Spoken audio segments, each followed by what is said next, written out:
it falls on me to start with an application to introduce the expert evidence of Mr. Hanna and to firstly explain how that arises on the pleading, to take you to that statement and then to make submissions on the application and practically how we would see the case proceeding from here. So, Your Honour, I'd like to start with page 184 of the trial bundle.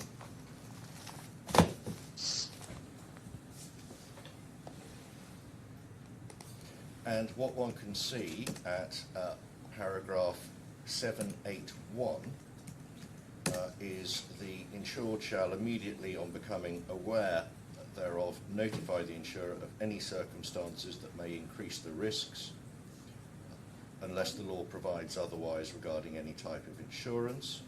And importantly, Article 782. I'm so sorry, Mr. Blackwood, I've got lost somehow. Did you say page 184? Yes, that's my page number, unless the bundle has changed. And sorry, which paragraph? 31D. Oh, yes, sorry. Please continue. Thank you.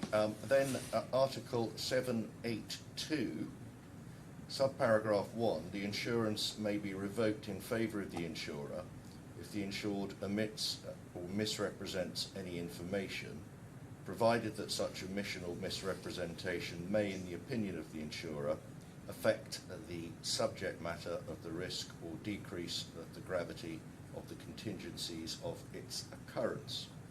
Subparagraph 2 doesn't apply because that's a fact being revealed prior to the occurrence of the risk. Subparagraph 3, though, on the following page, is relevant. Where the fact is revealed after the occurrence of the risk, the insurer may reduce the amount pro rata to the amount of premiums actually paid compared with the amount of premium that should have been paid if the risk had been properly notified to the insurer.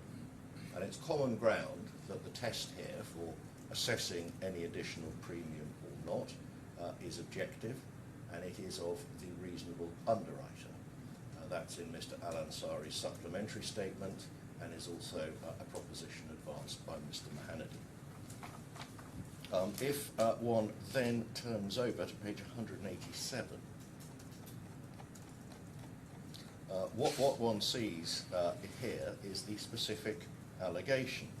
The underlying insureds failed to make the underlying insurer aware of the AC unit fire on the 27th of July 2019. This is the earlier fire. And thus, in turn, the underlying insurer failed to make the claim to aware prior to the alleged fire on 11th of August. The incident would have reasonably regarded as adversely affecting the risk, and therefore, and we are concerned with subparagraph B, the claimant was entitled to reduce the indemnity under the reinsurance proportionally, according to the ratio between the premium actually paid and the premium that would have been payable had the risk been disclosed. With that in mind, Your Honour, I'd like to take you to the report, or a draft of the report that we seek to introduce. It should be at page 6983.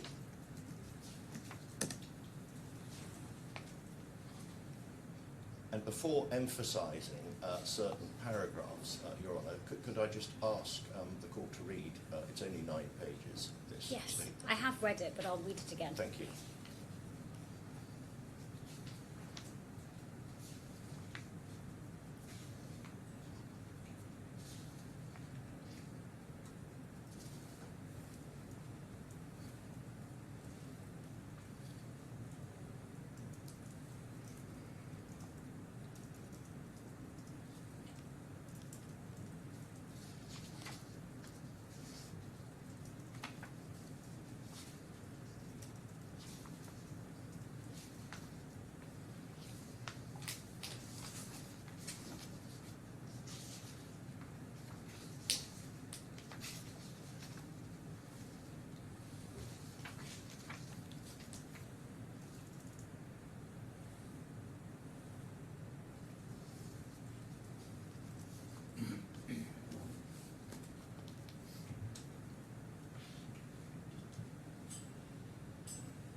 So Your Honour will see that in the opinion of Mr. Hanna, he would have charged 25 to 35% additional premium had the initial fire of the 27th of July been disclosed in the absence of any apparent or known corrective or remedial measures having been taken between that fire and the fire of 11th of August. And it's very obvious from this conclusion that if the defendant is not entitled to rely on this short report, it's going to suffer real, substantial and measurable prejudice, 25 to 35% of the indemnity payable, assuming that it succeeds on the Article 782 point, which is in dispute between the experts. The point is live in this trial. And so we say perhaps even more so than with the Article 790 point. This is real, measurable and appreciable prejudice if the defendant is to be shut out from serving this report. On the other hand, measuring prejudice to the claimant, the defendant accepts that it needs to pay and will pay any additional costs occasioned by the need for a further hearing. So the claimant will be protected in costs. What we envisage and would propose, if Your Honour is minded to accede to this request, is that this discrete issue simply be hived off to a short remote hearing. One would be talking about, given the brevity of this report, and really the conclusion, which can be stated very shortly, because underwriting is an art, not a science, how much additional premium would have been charged. So no more than 3 hours or a half day remote hearing would be required. In the interim, of course, the claimant would be given every opportunity to obtain its own expert report in response. Given the brevity of this report and the narrowness and discreteness of this issue, we on our side would propose dispensing with joint memoranda and any meeting of the experts or supplementary reports. It will simply be a question of this conclusion, which is stated very shortly, any similar or different conclusion arrived at by an underwriting expert to be appointed by the claimant, and then for that evidence to be very briefly tested in a remote hearing.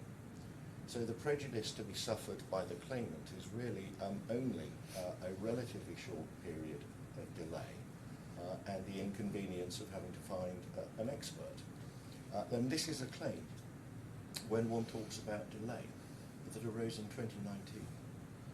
It's now 2026. We were close to the 7-year time limit for the claims made section of the policy. So it has to be viewed, we would say, in that context, Your Honour. This is a claim that has been presented very tardily indeed. In particular, as regards the CP Op Hall's claim, which is still unquantified. And of course, depending on the declarations that Your Honour makes, that there may be need to police those declarations, depending on what terms they are in. So we do submit that the balance of justice in having all of the issues, and this is an issue on the pleadings between the parties, and an important issue determined, weighs very heavily in favour of acceding to this application, Your Honour. I didn't intend to take matters further now, although I would like to in reply. I assume for present purposes that nothing is said to be demurrable or unarguable or not reasonably credible about this Article 782 point.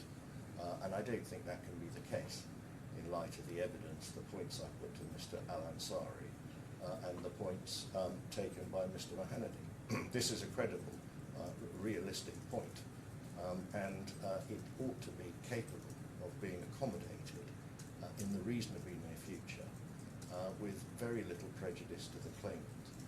But if the guillotine comes down now, then the prejudice to the defendant will be serious.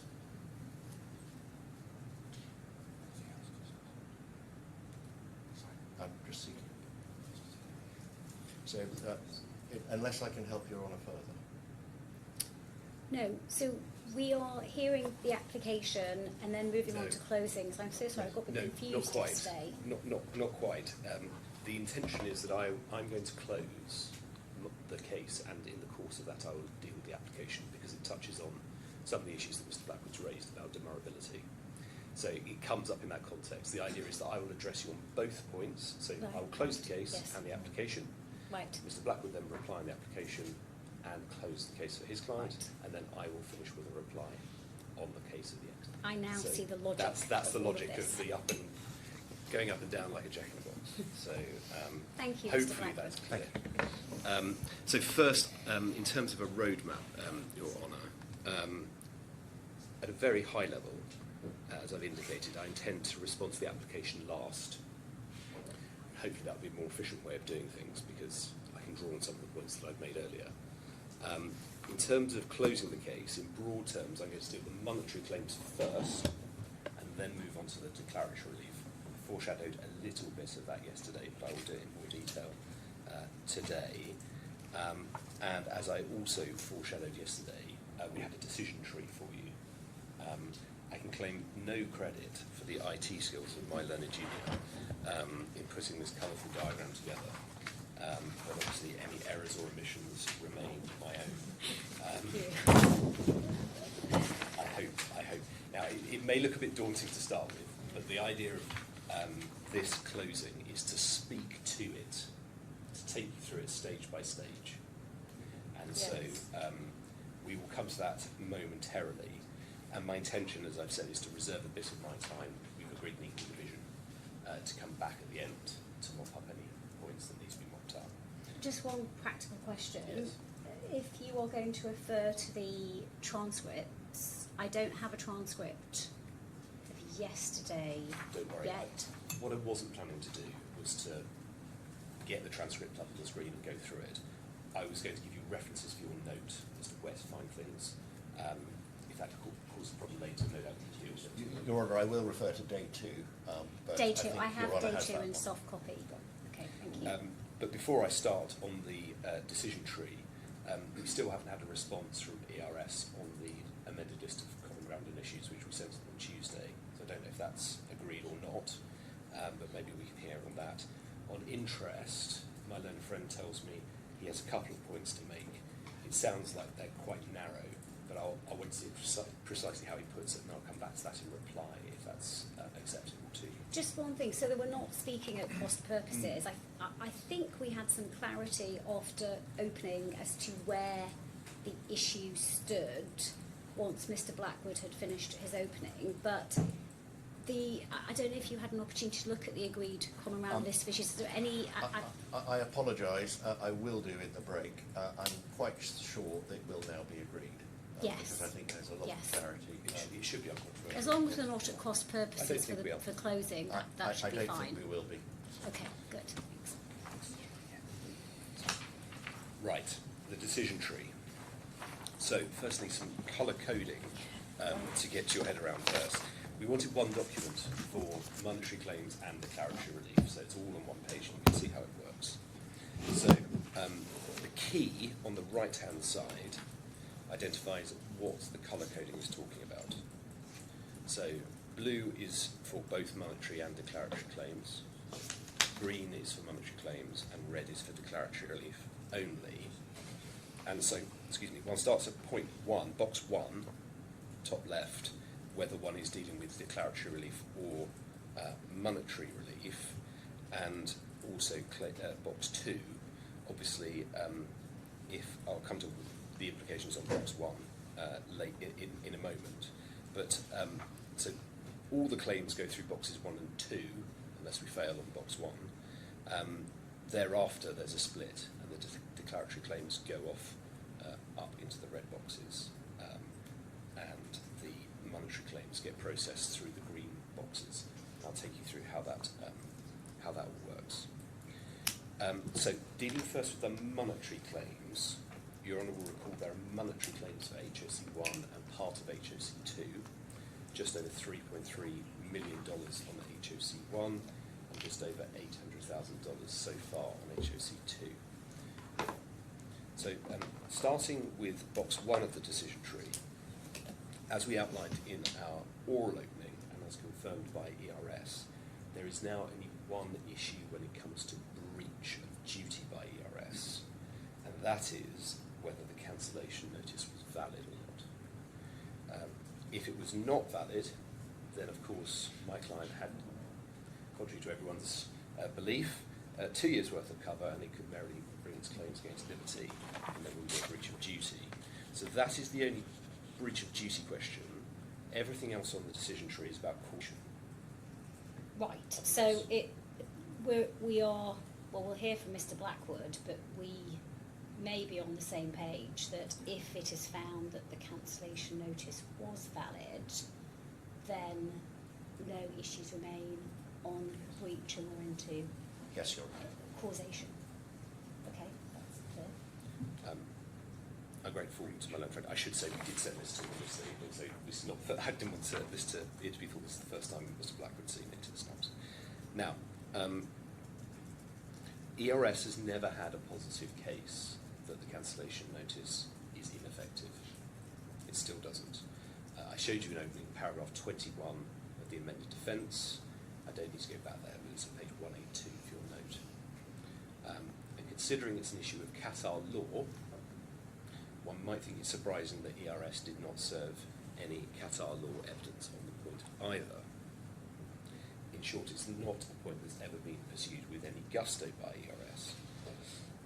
Mr. Al-Ansari's view is that there's no tenable argument that the notice is invalid. Again, I'm not sure we need to stand this up, but it's at paragraph 9.2a of your supplemental report, page 1230 of the bundle. And he was cross-examined on this, but in our submission, ERS got nowhere with that, and that's at pages 117 to 120 of the Day 2 transcript. Mr. Al-Ansari stressed repeatedly that the fact that more notice was required, or more notice was given than was required, was a benefit to the recipient, and that there was nothing in Qatar law that prevented that. And taking a step back, the argument is, with respect, really rather an odd one. Taken to its logical conclusion, it would mean that a notice given 30 days and 1 minute in advance is invalid, because it has to be exactly 30 days. Anything more than that, or less than that, doesn't count, and renders it a nullity. And that would be a most surprising conclusion for a logical system of law like Qatar law. For what it's worth, I also took Your Honour to the emails in opening from Mr. Tommy of ERS when this issue first arose. We don't need to turn them up again, but just so I can read them into the transcript if you want to look at them later. Pages 2889, 2930 and 2959. And you'll recall that with those exchanges, ERS was quite clearly of the view at the time that there was nothing wrong with the cancellation notice and that liberty was off risk, telling us that. Sorry, could you speak closer to a microphone? I'm afraid it's right next to me. I don't know if it can be any closer. You are a bit quieter today. Am I? I'll try and speak up. Prod me if I go quiet. In those emails, Mr. Tommy was saying to us, look, this is what Liberty have done and they're off risk. And no notion there that the cancellation notice was somehow invalid.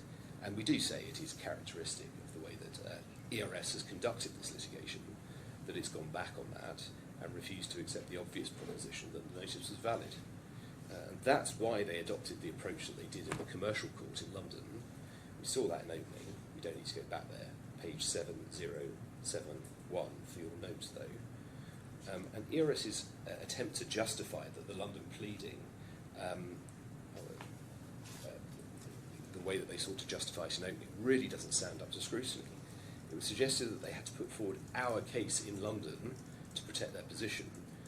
But of course, you've never pleaded in that way if that's what you were, if you really believe the cancellation notice was invalid. As ERS knows perfectly well, you'd plead it on a contingent basis. You'd say, if which is denied by ERS, the cancellation notice was valid, then this is our claim. You wouldn't just accept it. And of course, the reason they didn't plead it that way is that they've always known, and they know now, in truth, that the cancellation notice is valid.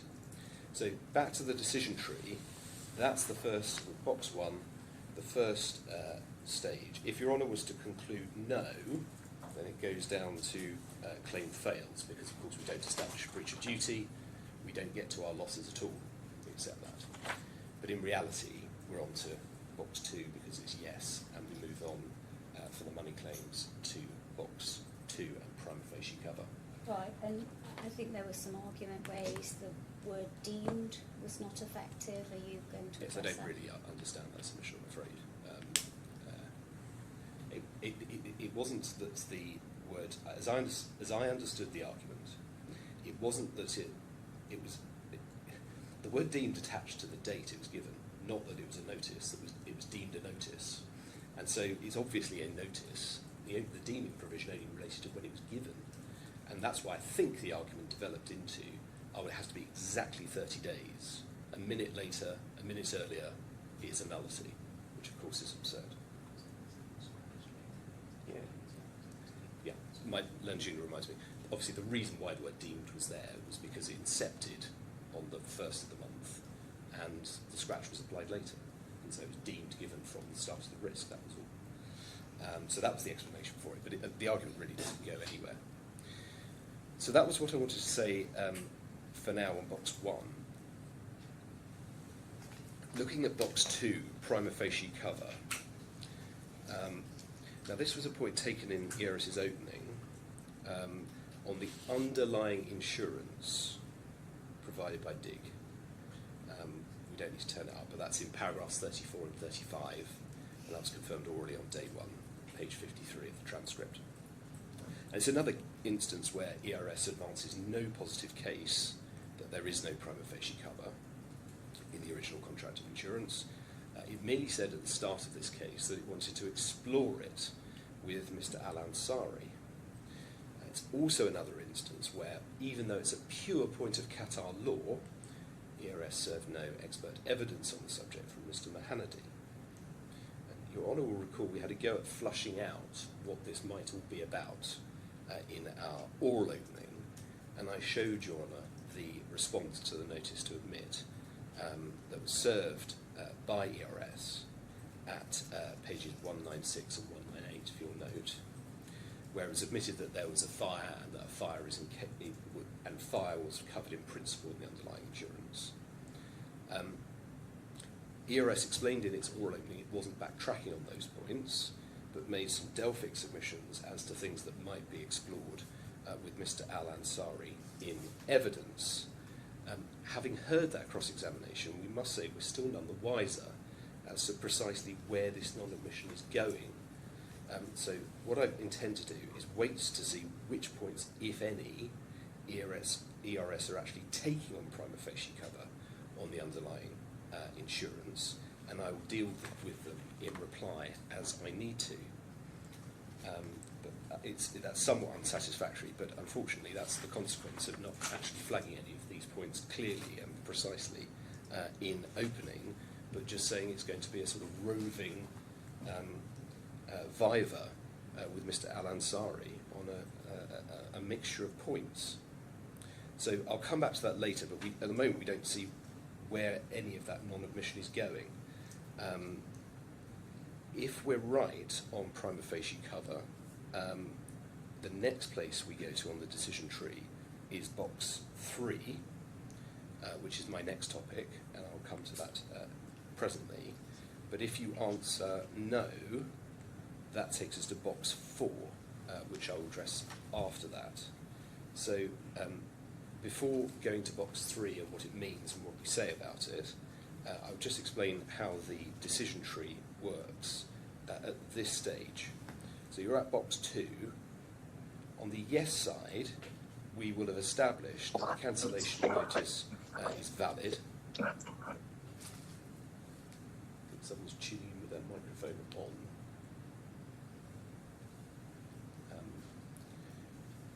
So we're at box 2. If we're going down the yes channel, we will have established that the cancellation notice is valid. We have established there's prima facie cover under Qatar law. And so we move on to the 790 points, such as they now are. And if we can get over that hurdle, our monetary claim succeeds. If we're wrong on prima facie cover, we go to box 4, because you would establish that there was a valid cancellation notice, that's the breach. We would have failed to establish prima facie cover, and then you get on to boxes 4 and 5, which are really about what would Liberty have paid, either as a matter of good faith or as a matter of fact. And I'll come to those presently. But before I do so, assuming you answer yes to box 2, we get to box 3, and it's the now very familiar Article 790 topic, albeit confined to the pleaded points only. I showed Your Honour the relevant parts of the pleading on 790 in opening. We don't need to go back there, but for your note, it was paragraphs 31A and B at page 184, paragraphs 31J to K at 185 to 186, and paragraphs 11H to J at page 194. And the court will recall that in summary, the answer we gave was that all the points were irrelevant because they all went to HOC 3, where there had been no payment, and they all went to points on the rebuild when the claim is now being adjusted on an unrepaired damage basis. So all of these were complete non-points on Article 790, which is no doubt why they did not feature either in ERS's opening, or in their schedule, or in the various criticisms of QGIR's claims handling set out in Ms. Kuznetsova's witness statement. To the extent they're still pursued, they remain hopeless for the reasons we gave in the reply and which I've just summarised. Ms. Kuznetsova's complaints in her witness evidence about QGIR's claims handling are unpleaded at 790 points, and so those go nowhere either. To the extent that those complaints are relevant at all, none withstood scrutiny in cross-examination. Ms. Kuznetsova was not a satisfactory witness. She seemed incapable of giving a direct answer to a question, even when given multiple opportunities to do so, and despite encouragements from the bench. The fundamental problem seemed to be that she took over a file that didn't read in properly or at all, and this meant that she asked various questions about matters that had already been addressed. See an example of that at day 1, pages 155 to 161. She also made criticisms of QGIR which were completely unfounded. So, for example, we had the instance where Ms. Kuznetsova criticised QGIR for not telling her about a 35 million reserve when that had been set out in an adjuster's report that she'd been sent, which included an explanation as to why that reserve was in place. That's at day 2, pages 29 to 35. And of course, all of that is against the backdrop of claims she was presenting on QGIR's behalf to Amlin, the other retrocessionaire, which Amlin were merrily paying. So we had the bizarre spectacle of Ms. Kuznetsova saying that this or that was insufficient, or that she still had questions on claims, but Amlin being completely satisfied and paying them anyway. She seemed to have lost sight of the fact that she was supposed to be our agent, presenting our claims to our retrocessionaires, not a teacher marking our homework. Mr. Mahanadi also made some points on Article 790 and QGIR's compliance, which you may recall I took him to yesterday. His only points, he only made points in respect to HOC 1, and they were expressly on the basis that the evidence of Mr. Tommy and Ms. Kuznetsova is accepted. Obviously, there are a few problems with this. Firstly, Mr. Tommy's evidence has been withdrawn by ERS. Secondly, Ms. Kuznetsova's evidence went unpleaded, Article 790 points, and was generally unsatisfactory in the way I've already described. And thirdly, and most extraordinarily, Mr. Mahanadi hadn't even read the witness statements that he was apparently relying upon. Day 3, pages 32 to 33. He relied on Mr. Nashef to do so, but had no real answer when I challenged him on how he knew whether Mr. Nashef what Mr. Nashef had told him was correct. So Mr. Mahanady's points on Article 790 do not add up to a hill of beans either. It's convened at this moment, if I may, to deal more generally with Mr. Mahanady's expert evidence. We do say that his expert evidence should be rejected where it's inconsistent with that of Mr. Al-Ansari. We make 3 points. The first is that there are very serious question marks when it comes to how much input he actually had into his expert report. This saga starts with the frankly unbelievable suggestion that 2 native Arabic speakers produce a report in English first and then, for some reason, get it translated into Arabic in summary form in the case of the first report. We asked for a witness statement explaining how all of this happened, which ERS served. When I asked Mr. Mahanady whether he knew anything about that witness statement, he said he did not. That's day 3, pages 4 to 5. Even though paragraph 13 of Mr. Frankiskidi's statement says in terms he spoke to Mr. Mahanady and Mr. Nashef, find that at page 1306, and in fact, if one goes to page 1307 of the bundle, paragraph 14 of that witness statement, after he summarises how the reports came to be produced, he says, in my view, the matters stated above accurately reflect Mr. Al-Mahanady's command of English, and he's confirmed to me upon sight of a draft of this witness statement what is said herein. Mr. Mahanady suggested that where his report referred to documents that he had, quote, reviewed, see page 975 of the bundle, that didn't mean he had read them, just that they were referred to in his report. In fact, day 3, page 35, he said, so these are documents that the report includes. It doesn't necessarily mean I've looked at them. Mr. Mahanady couldn't even recall one of the issues he'd been asked to consider in his initial instructions without referring to the report. Day 3, page 7. And Mr. Mahanady went on to say, page 36 of day 3, I'm not required to read each and everything, just maybe a quick scan would be more than enough for me. He also disagreed with a proposition in his own report, which of course he had reread in Arabic only moments before giving evidence, until it was shown to him that the words quoted were verbatim from his report. Day 3, pages 27 to 31. So the extent to which Mr. Mahanady had any real meaningful input in that report has to be have a big question mark next to it. Secondly, Mr. Mahanady is not somebody steeped in the study of Qatar law. Indeed, the first time Mr. Mahanady actually studied Qatar law was in 2021 when he did his LLM. And thirdly, Mr. Mahanady clearly relied heavily, if not exclusively, on Mr. Nashef for his expert evidence, but Mr. Nashef does not appear to have a law degree from a university in Qatar either. He studied in Lebanon and in London. So for these reasons, and taking a bit of a segue away from Article 790, we say that Mr. Mahanady's evidence should be rejected wherever it's inconsistent with that of Mr. Al-Ansari. But just returning back to the decision tree then, with that segue over, and 790 and box 3, we invite Your Honour to answer box 3, yes. There's precious little left of Article 790 points. It's only those points in the pleading which are hopeless. And it really goes nowhere. So the monetary, if we're right on, if the answers are yes, yes and yes to 1, 2 and 3, the monetary claims succeed. That's the end of the matter.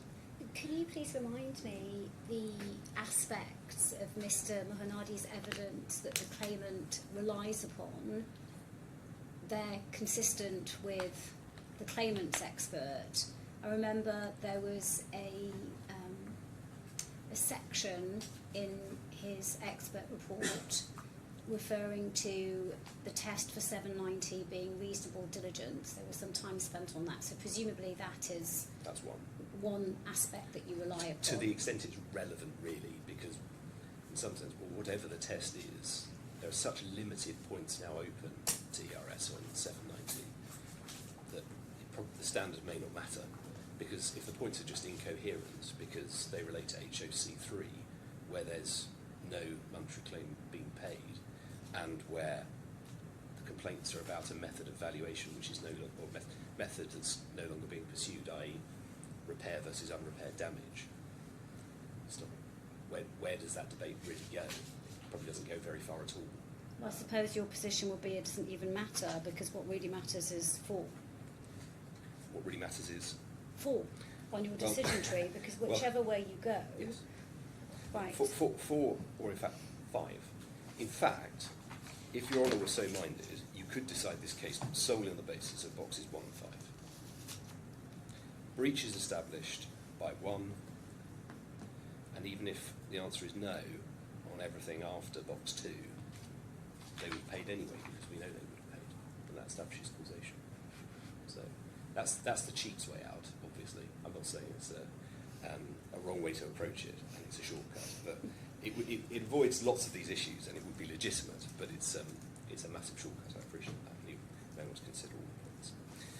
But anyway, so that's box 3. If we're right on that, the monetary claim succeeds. There's nothing more to say. If we're wrong on that, we go to boxes 4 and 5,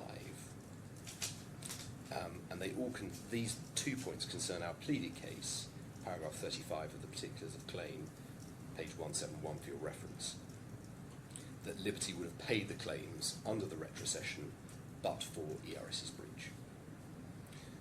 Dealing with box 4 first, it's common ground between the experts that the doctrine of good faith would apply to the way in which Liberty handle and settle any claims brought by QGIR under the retrocession.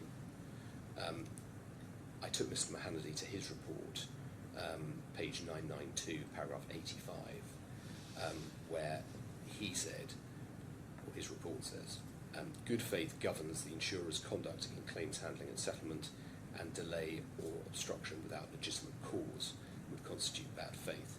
And eventually he stood by that when I brought it up in cross-examination, pages 49 to 50 of the day 3 transcript. So this is not about good faith creating obligations. The obligation to pay valid claims pre-exists. All Article 172 does is means that you have to exercise that obligation in good faith. And it would be a quintessential example of bad faith for a company to accept a claim unquestioningly and pay it in full at the reinsurance level, and then when that very same claim is presented under a materially identical retrocession, to refuse it on the basis it's not covered, or there's a defence, or that it's not been adequately evidenced. If that happened in London, you'd be hauled up before the Financial Services Authority for not treating customers fairly in the same position. Now, QGIR's case in this regard is supported by the evidence of Mr. Al-Ansari. That's at page 927 of the bundle, paragraph 9.23, and his cross-examination on the point at day 2, pages 45 to 47. To the extent his views are relevant, I cross-examined Mr. Mahannady on the point, and you may recall he refused to answer my question because it was based on a hypothetical scenario. See pages 49 to 53 of the day 3 transcript. In terms of the relevant facts, it's clear that Liberty was a second claims agreement party on the Aon slip. As we explained in opening, that was because the claim reached the relevant threshold at Lloyd's for a complex claim. ERS's answer to this was to point to the N/A next to the claims agreement party in the slip, you may remember. But of course, that viewed in isolation makes sense. There's no default second agreement party in every case. If it's not a complicated claim, it will be down to the slip leader to resolve it. So what you do is you incorporate, you follow as a Lloyd's underwriter, you follow the Lloyd's scheme, so that when the claim is small, it's handled by the lead underwriter, and when the claim is more complicated, you need a second agreement party that gives comfort to the following market. And of course, we've seen the emails already in this trial where QBE and Liberty were expressly acting as first and second leads.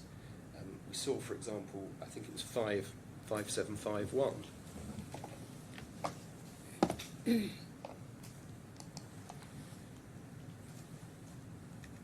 and the email at the bottom of the page from QBE to Aon, CJC fees approved, subject to second agreement parties approval, and then Liberty come back and say is second agreement party Liberty agree.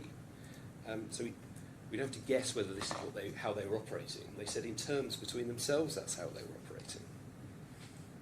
ERS describe this argument somewhat tendentiously as one by which QGIR are arguing that they are bound by QBE.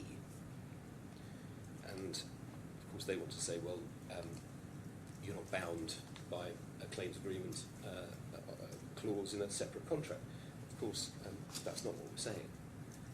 The argument here is about good faith, and if, as a second agreement party, your agreement is required in order for claims to be paid, then the claims that have been paid have been blessed by you.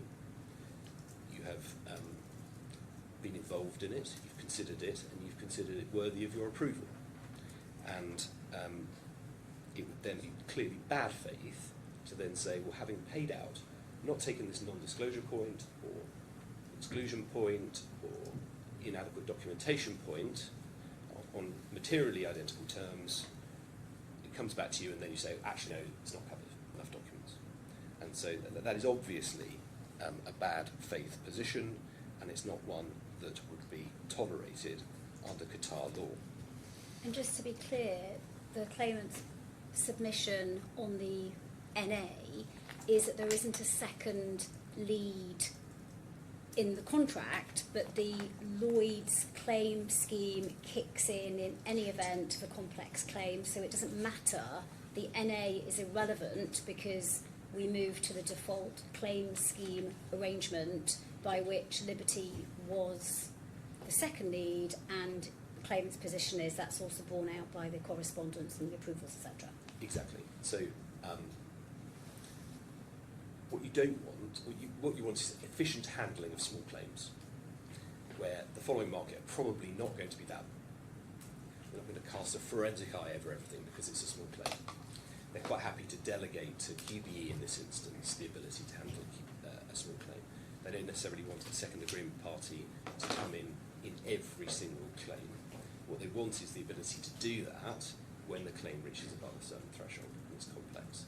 So if instead of writing NA, you'd written Liberty, in every case, Liberty would be, even if the claim's for $1,000, you'd need to get two underwriters to sign off on it.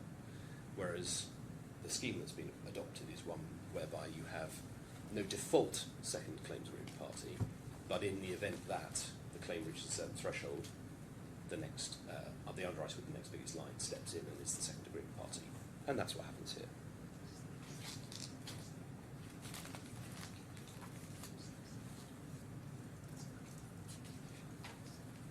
Yes, I think we looked at this earlier, 4600 email from Aon. Second pair of eyes, is that it? Exactly. Not unusual, that's the one. So we do invite you to answer box 4 yes. If you answer box 4 yes, well then that's the end of the matter. They're bound by good faith to reach the same conclusion that's reached on the Aon slip.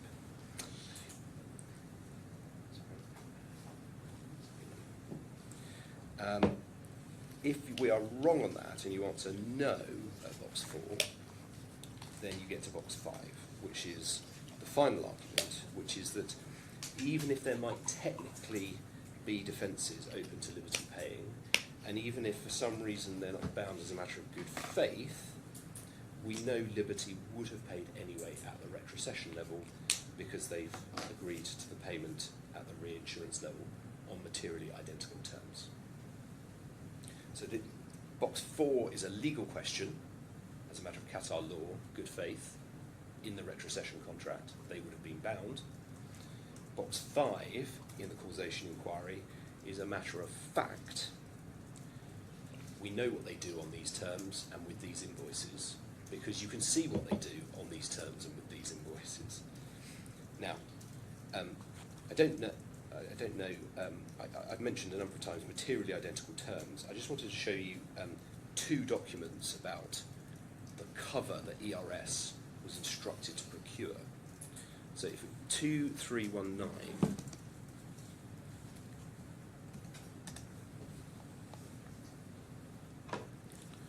this is an email from Mr. Tommy to QGIR. We've got the line 5% from Amlin Syndicate. Please confirm we can bind them.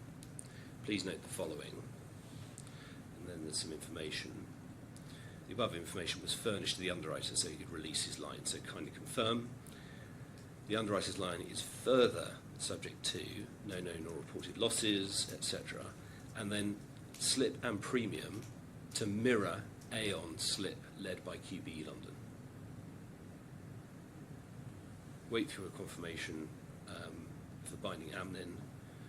Meanwhile, expecting to hear from the other two underwriters reviewing this slip, so hope to close the business. So, in terms of placing the retrocession through Amlin and Liberty, the idea, the instructions were to mirror the Aon slip led by QBE, and over the page you'll see the confirmation. But doesn't that relate to the Amlin? It does, So but these are the terms upon which the instructions are given to ERS to procure the retrocession, both from Amlin and from Liberty. I believe that is actually common ground on the pleadings as well, that they were instructed to procure cover that mirrored the Aon terms. I'll come back to you with a reference for that in a moment, if I may.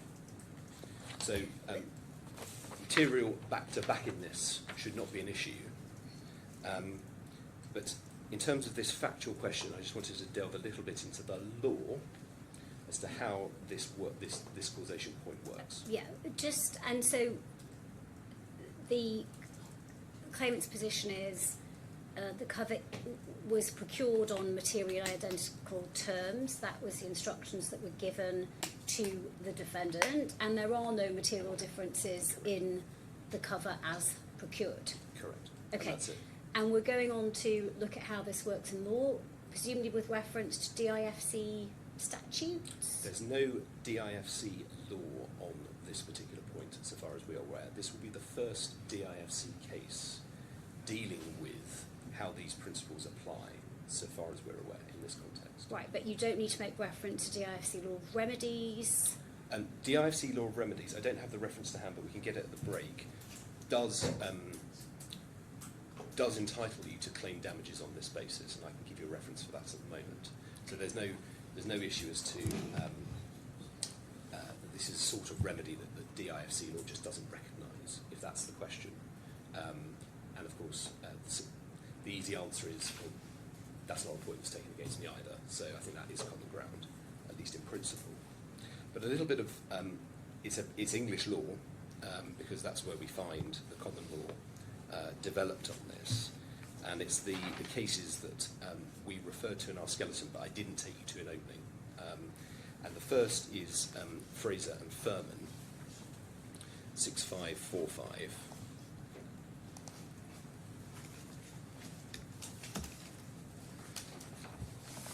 And you can see from the head note that it is a broker's negligence claim.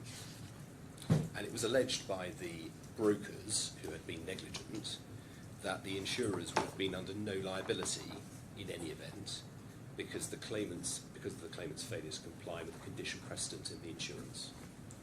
In other words, their negligence was not causative because there was a policy defence under the policy that the insurers could have taken as a matter of law. And the relevant passage is at 6551.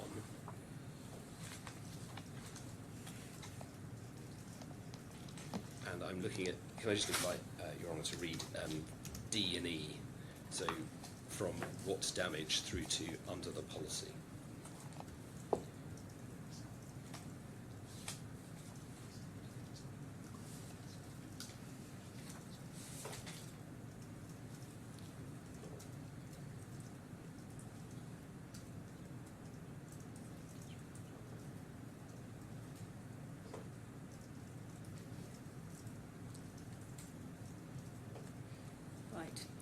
And Fraser and Furman was approved in the recent English Court of Appeal decision of Norman Hay, and you'll find that at 6808. Sorry, previous page is the first page. No, 6808 is right, sorry. And again, another insurance broker's negligence case, and you can see that from paragraph 1 of Lord Justice Mail's judgment. And if one goes on to page 6813, there should be a heading above paragraph 28, claims against the broker or against the broker. And if I could just invite Your Honour to read paragraphs 28 to 30.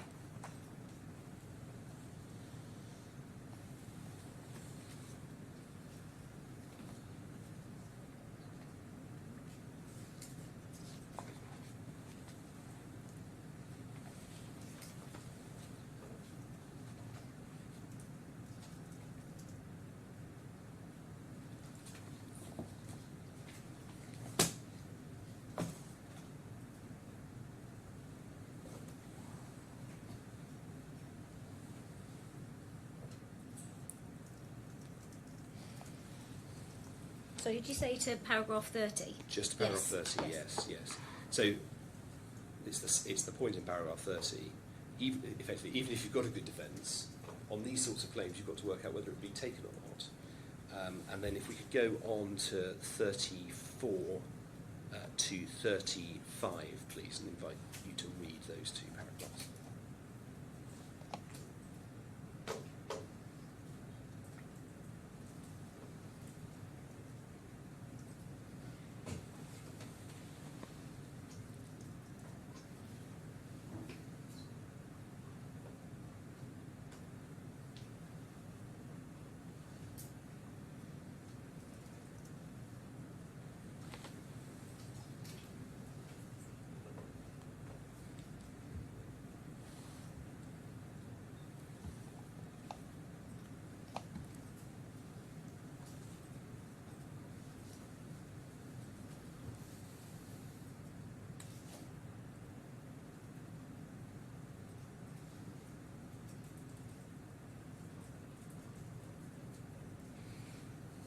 So, with that framework in mind, one then comes back to this case, and what takes this case out, makes it somewhat novel, is that in these sorts of cases, you have insured claims against insurer.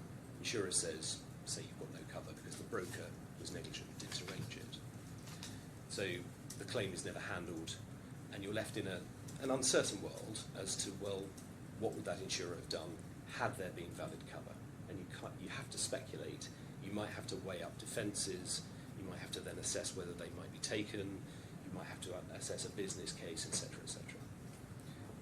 I accept that's a more complicated exercise. We are not in that world here.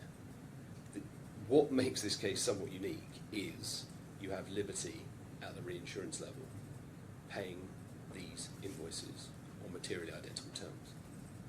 And so you're not in a realm of speculation. You're not in the realm of saying, oh, well, there's a 60% chance Liberty would have done this. You know what Liberty would have done because you know how they react to this particular invoice when a claim is brought on these particular terms in respect of this particular subject matter. We're not in a realm of speculation, really, albeit it's, strictly speaking, a counterfactual exercise.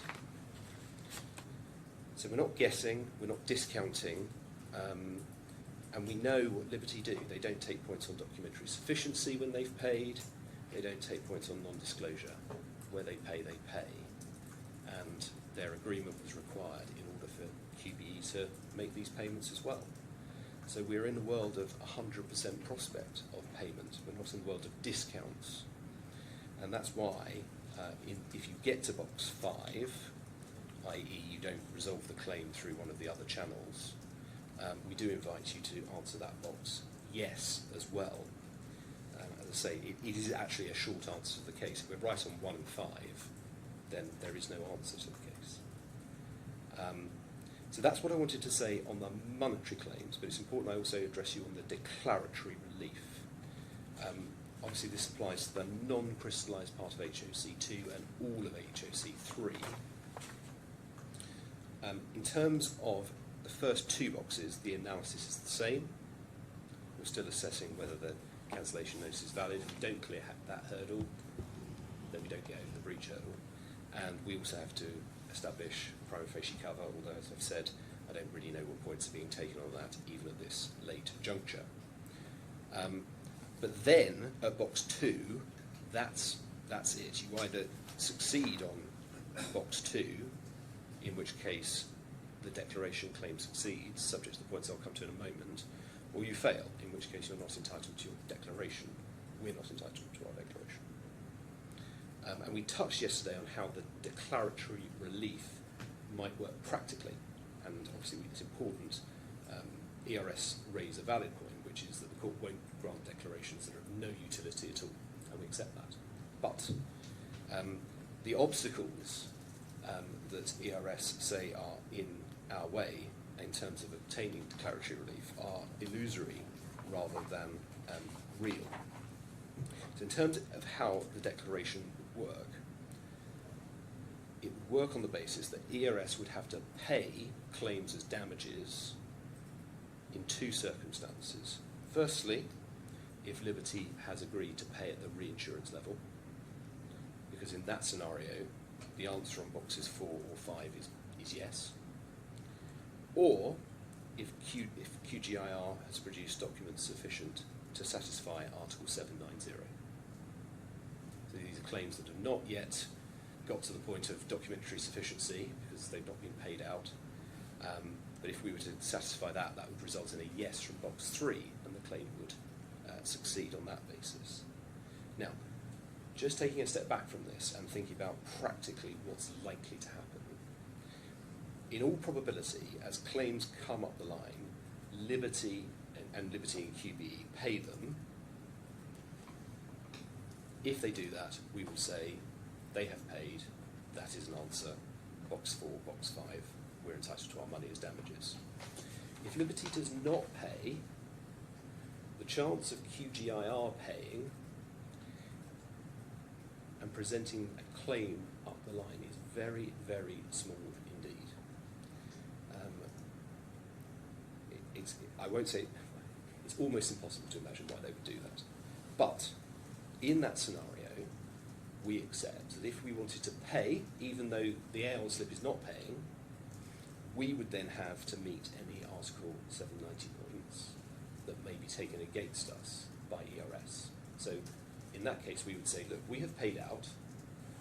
We can't point to the fact that Liberty's paid, so we can't get home through that route.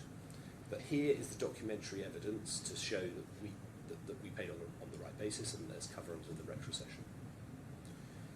And at that stage, in this unlikely scenario, ERS has two choices. It can either say, we agree, we don't want to spend any more money on this, and we're going to pay the claim, or they can say, we disagree, we need to see X, Y, and Z, which may then be provided, or they could say, we disagree and we want to have a fight about it again in court. Those are the options. And I say that scenario is incredibly difficult to imagine happening, but that is the only time that one can really envisage coming back to trouble Your Honour on these points again, is in circumstances where QGIR have paid out but not Liberty, and ERS want to have a fight about the point. Right. So that, I think, addresses the no utility points. I think the point was, well, there's no point in granting this declaration, because every time an invoice comes in that you want paid, we're going to have to come back to the court anyway on 790. Not so. Well, it's a utility point, but it's also a drafting point. What does the declaration look like? Yes. Is that in your agreed common ground and list of issues, the new form of wording for the declaration that has those two alternatives in? No. If it helps, we can do that over the lunch break or the short break and just say these are the 2 points, the other caveats. I think it would be helpful, and it would be helpful for Mr. Black. I mean, the same caveats that I identified yesterday, but yes. Of course, no, we can do that. There's no trouble at all. So that's what I wanted to say on declaratory relief. And I'm now going to respond, if I may, to the application that Mr. Blackwood made at the start. And I'll pick up any other points on closing submissions in reply. I think you've sort of touched on the application, because I think, isn't the claimant's submission point 5 as an answer to this? Point 5 is one of 5 knockout blows to the application. Okay. The first knockout blow to the application is, and this wasn't addressed at all, that it's made out of time, the court has already refused relief from sanctions, and the application therefore amounts to a collateral attack. The court may recall that the first CMC, it was not persuaded of the need for expert evidence. It was left on the basis that the parties could apply, and the parties then agreed subsequently that Qatar law expert evidence could be called, but that any other disciplines would have to be applied for, and that application made by the 17th of October last year. The court blessed that order, subsequently extended the deadline to the 24th of October. On the 27th of October, ERS applied to extend that deadline further, and on the 28th, it made an application to introduce the expert evidence from an underwriter going to the issues raised at paragraph 31Q, which ERS took you through this morning. Inexplicably, it did not seek relief from sanctions until a further application was then made on the 31st of October. On the 7th of November, Your Honour refused the application to extend time to adduce further evidence. That's in the bundle at page 825 to 826. And accordingly, the deadline for seeking further expert evidence passed, and the court refused to extend time and did not grant relief from sanctions. ERS did not appeal that order. Instead, on the 17th of November, it made the application now before the court to introduce evidence from the very same expert underwriter on the very same issue. So the simple answer is that the application is too late. The deadline for the application was the 24th of October, and ERS's application to extend that deadline has already been refused in the 7th of November order. And to allow the expert application would be an abusive process and a collateral attack on the 7th of November order. If ERS had been dissatisfied with your ruling on the 7th of November, the proper process would be to seek permission to appeal. The proper process is not to simply have another go. We cited in our PTR skeleton, which probably seems like a dim and distant memory to us all now, we cited the Vanning case, but it's for the uncontroversial proposition that you can't collaterally attack orders unless there's a material change of circumstances, well-known principle. And so the only way that ERS could possibly be allowed to proceed with this application is if it could demonstrate a significant change of circumstances.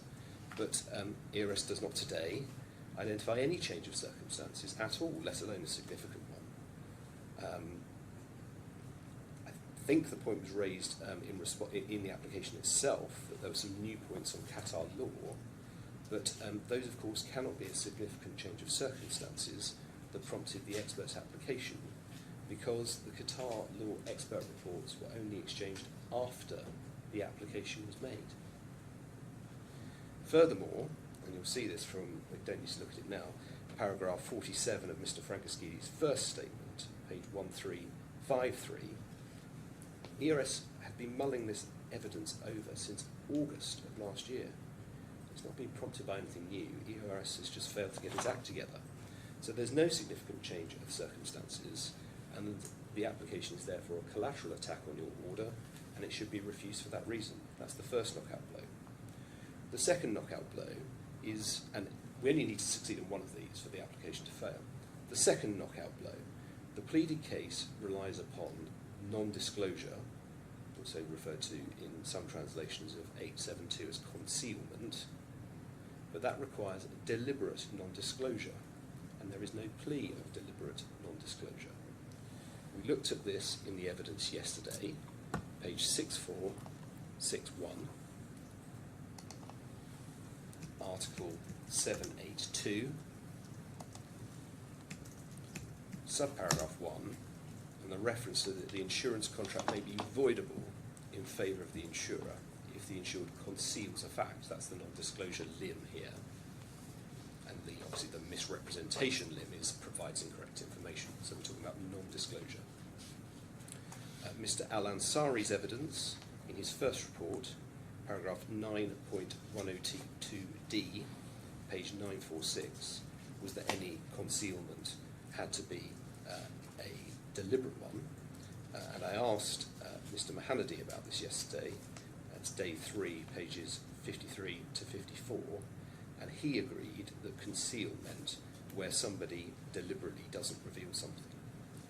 So if we go to page 187 of the bundle and look at how the case is pleaded, paragraph 31Q, you will see there, Your Honour, that there is simply no allegation of deliberate concealment, and so the plea is demurrable.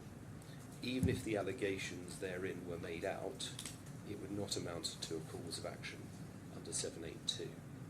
I appreciate that submission requires you to reflect on the evidence you've heard at trial, to weigh it and to determine whether that's right or not. But if we are right on that, the pleaded case does not allege deliberate non-disclosure, and that's another knockout blow.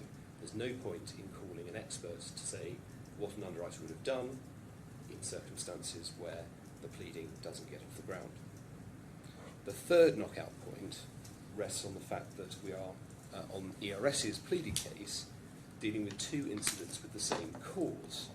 And we see that in subparagraph O, which is immediately above, just above where we've just been looking, page 186.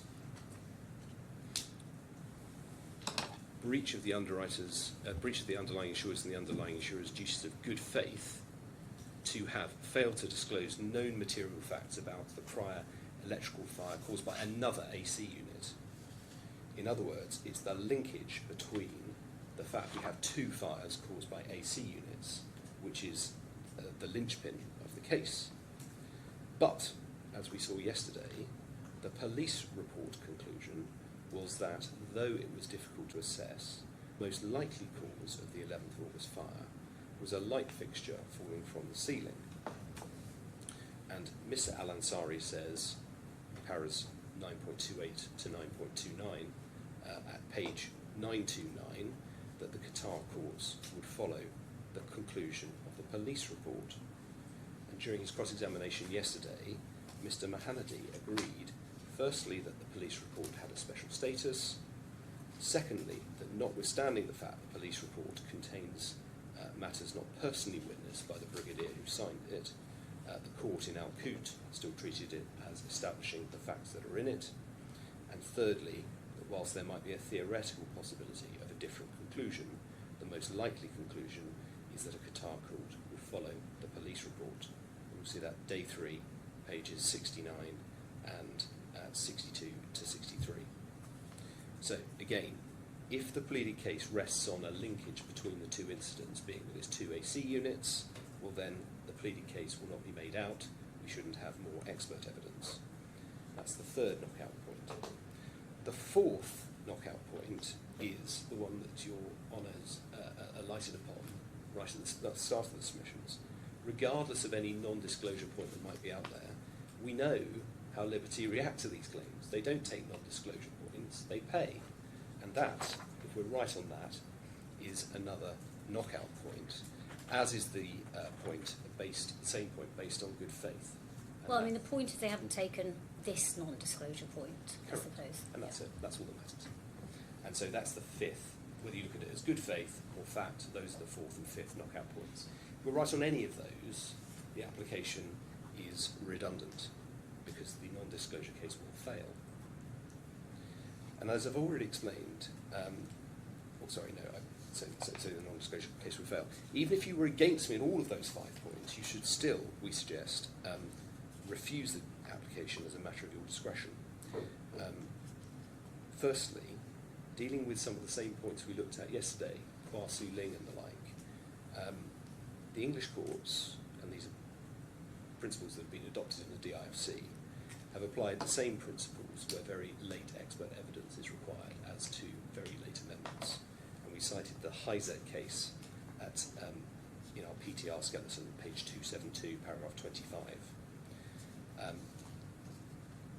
With those principles in mind, firstly, is there a good reason for the lateness of the application?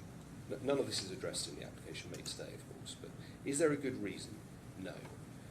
The expert evidence goes to matters that were identified in the defence, paragraph 31Q. Those matters were pleaded by ERS in July last year. No explanation for the delay since then. We know, see paragraph 47 of Mr. Frankiski's first statement, page 1353, ERS has been liaising with potential experts since August of last year. Even if it couldn't identify a particular individual at that stage, that's not a bar to seeking the actual expert discipline. That's in RDC Rule 31.152. Between July and October, there was radio silence from ERS on this. It did not once tell my client that it was having difficulty identifying an expert or that an extension might be required. In short, as with the last application, there is no adequate explanation for delay. It's also important to consider the strength of the new material. You've read Mr. Hanna's report. That was a report issued on the 22nd of January this year. A number of striking features, which I'm sure haven't eluded Your Honour. First, and remarkably, it bears no hallmarks at all of a report coming from an independent expert cognizant of his duties to the court. There's no statement to that effect in the report that he's aware of any duties he owes, no statement that he's aware of his overriding duties to the court at all, or that he's meant to be independent. There's no signed statement of truth on the report as required by RDC 31.56. This report, even if every other point I've made is wrong, this report is inadmissible as expert evidence under the rules of the court. Even if one goes further and looks at the content, it is just about as flimsy as it gets. If there's a lot of quoting from the Qatar Civil Code and various reports, but the meat of it is incredibly short. Page 6992. After reciting various provisions of the code and quoting at length for some reports, the only analysis is at the bottom of, under the heading 9, impact on premium and coverage. This is it. And there you have a figure, 25 to 35%, plucked out of nowhere. It's merely justified by being my professional opinion. That's it. Now, ERS may well be right that there is, to a certain extent, underwriting is a science and not an art. However, when one normally sees these sorts of points, you would normally expect to see references to underwriting guidelines. Even if not specific underwriting guidelines, reference to experience of what they say that could be tested. Reference to how risks are rated in various different markets for various different types of cover and how these sorts of points impinge on the rating of the risk.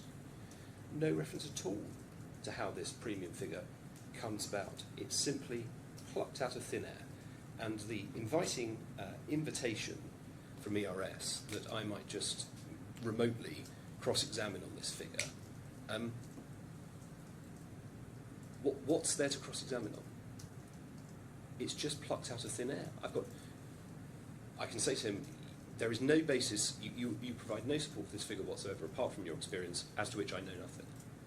It's a completely, it's almost worse than not having an expert report at all.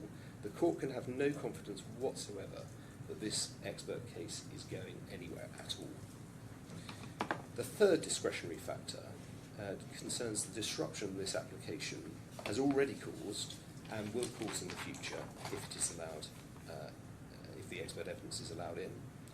My client has a legitimate expectation that the trial date, which was set over a year ago, will result in the resolution of this claim.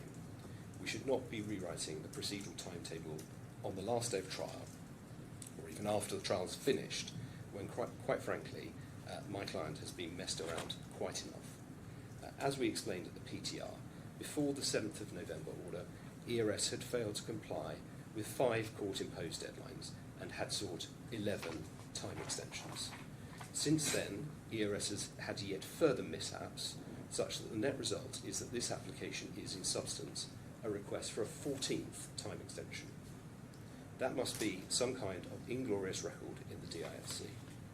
And since this application was made, we've had the farce of the PTR of the trial adjournment application being dropped without warning, submissions that this application should be adjourned to the middle of the trial.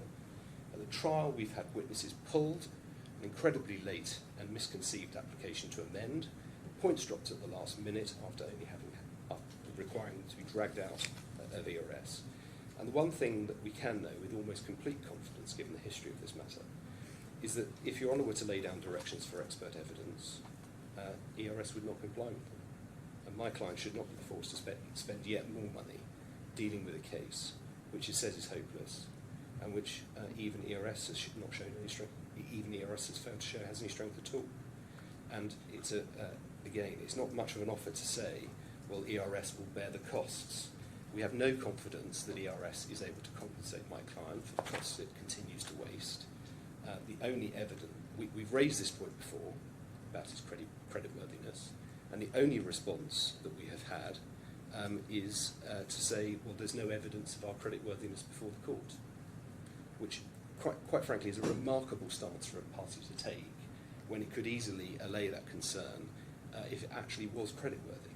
So the offer to say, well, we'll have a cost order against us is no comfort at all. So we do say that there are 5 knockout points, any one of which will do. Even if all of them are wrong, those 4 discretionary factors points to the refusal of the application. And that was all I wanted to say on it. There are a couple of points that I think Your Honour asked me to follow up on. If it's convenient for a break, I could just follow up on those properly now, and then come back to you for 2 minutes after the break, and then I can sit down. Yes, I think we have plenty of time today. Yes. Where we can go off to lunch. No one's rushing to catch flights or anything. No. Why don't we reconvene at 11:40 a.m. then? Got time. All rise.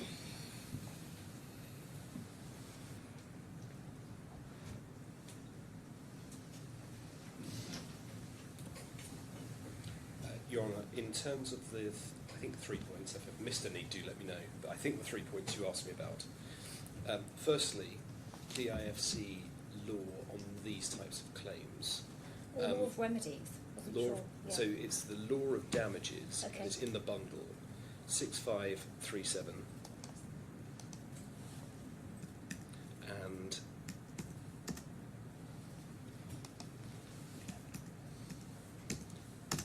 yeah, so we're looking at 11, Article 11. Yes. Compensation is due only for loss, including future loss, established with a reasonable degree of certainty. You can compensate for loss of an opportunity. Obviously, that would be relevant if we didn't know what Liberty were doing, and then where the amount of damages cannot be established with sufficient degree of certainty, the assessment is in the discretion of the court. So that is, I mean, obviously there's the previous article is sort of trite law on you're putting the party into the same position they would have been if the contract had been performed properly, no breach of duty. And then, just for your reference, it's not in the bundle, but Article 112 of the Law of Contract repeats what is in Article 11. So, in other words, makes clear that that's a remedy for a breach of contract claim as well as a tortious claim. Right, that was my question, because it's pleaded as a contractual and Exactly. tortious claim. So this is law of damages, Yes. and then that is replicated in the Law of obligations? law of contract. Sorry, 1 second. I thought I had that.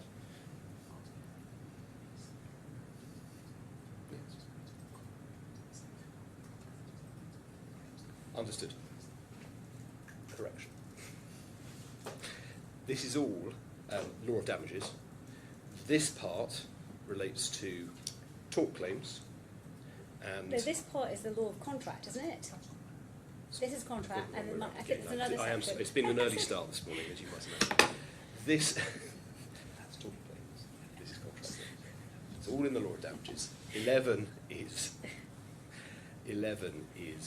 contract claims, and later is tort claims, and it reproduces the same provisions. So that's the key point. Is that it Which doesn't matter provision whether is you're- it? Article 27, and it's yes. And it's also, that was the other point, is it's also in the law of contract, Article 112, which is not In the other, so Article 27 isn't here, which is not an It's issue. cut off, It will but- not be difficult to find No. it, but it's Article 27 in the law of the damages. law of damages. Sorry for the confusion, that's entirely my fault. That's the first point I sort of cleared up, but hopefully in the end we got there.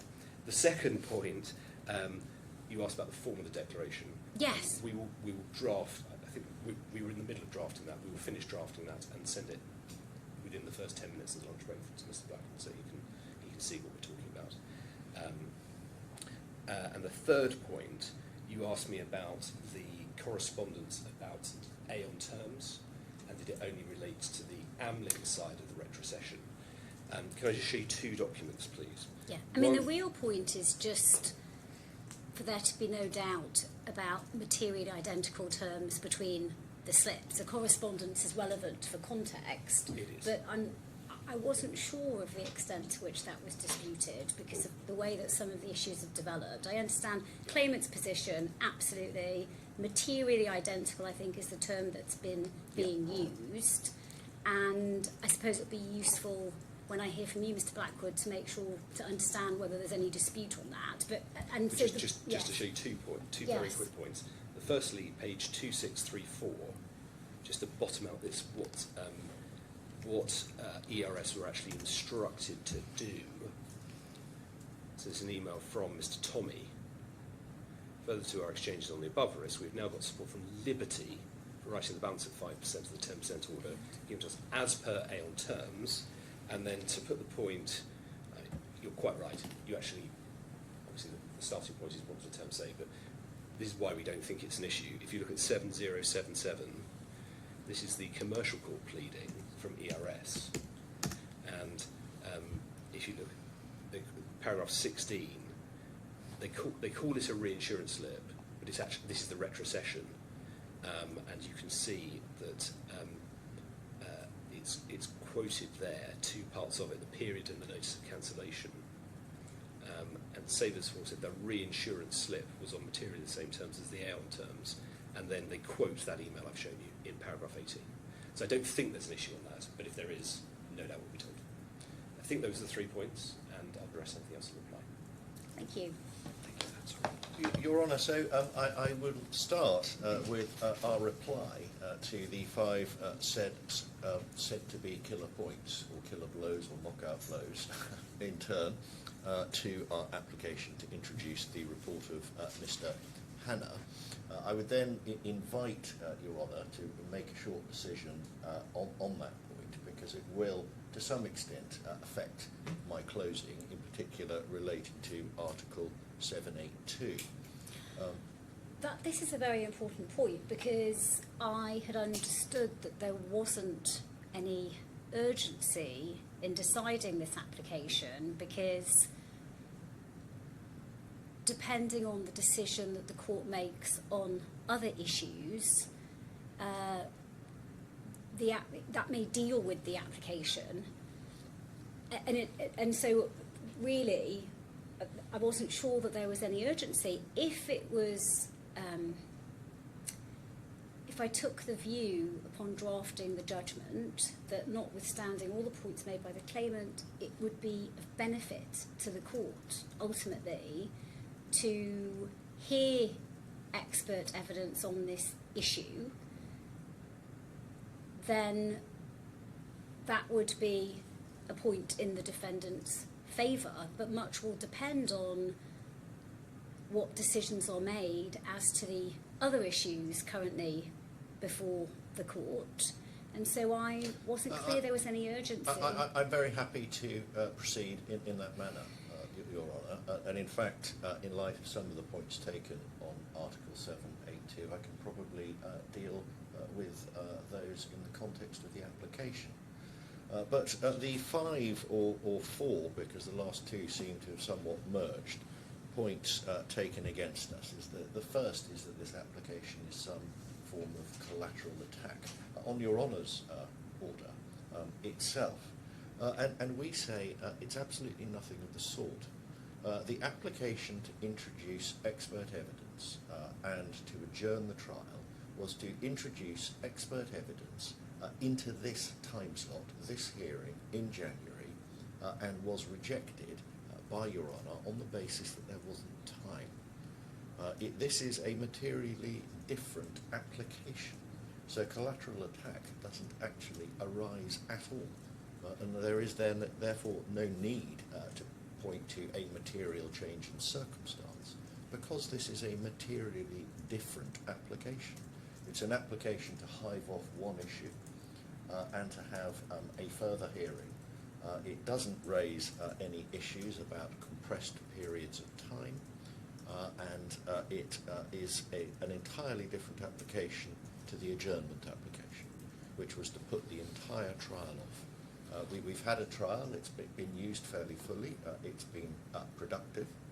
This is the one issue that is left over, and absolutely nothing about this application in any way impugns Your Honour's previous order, which was there was not going to be permission to adduce this underwriting expert at this hearing in January. And the very reason Your Honour left this issue over to today was to consider it as a discrete and separate application, similar to an application for a split trial, but really hiving off one particular dispute which has arisen and has been ventilated between the experts. If, of course, Your Ladyship finds for me on the second and third supposed knockout blows, to which I will return in a moment. But certainly we say this really is not a case, even arguably, of collateral attack. It's a different application. Deliberate non-disclosure. It is said that there is no right under Article 782 to reduce the premium unless the non-disclosure is fraudulent, intentional, concealment.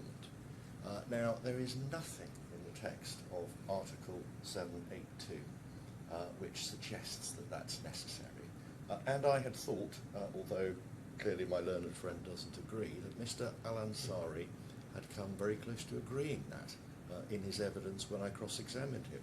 And I would just ask Your Ladyship, please, to read, in light of this suggestion, pages 100 to 100, starting at page 100, line 10, to 103 of the transcript on day 2. Transcript, I was looking at bundle. Right, I will look at that. Thank I you. had assumed that the word conceal itself was taken to be a deliberate non-disclosure, but again it could be a translation point, so it would be helpful to look at. It probably isn't, Your Honour. Concealment it is a well-known term in insurance. It was the very old language used for non-disclosure prior to the passing of the 1906 Act. Including Yes. non-deliberate. Innocent Yes. non-disclosure Yes. was first originally referred to as concealment. And that persisted until the passing, or some years before the passing of the 1906 Act. It is quite clear, certainly in England, that when the word concealment is referred to, that embraces innocent non-disclosure. It means simply not providing information.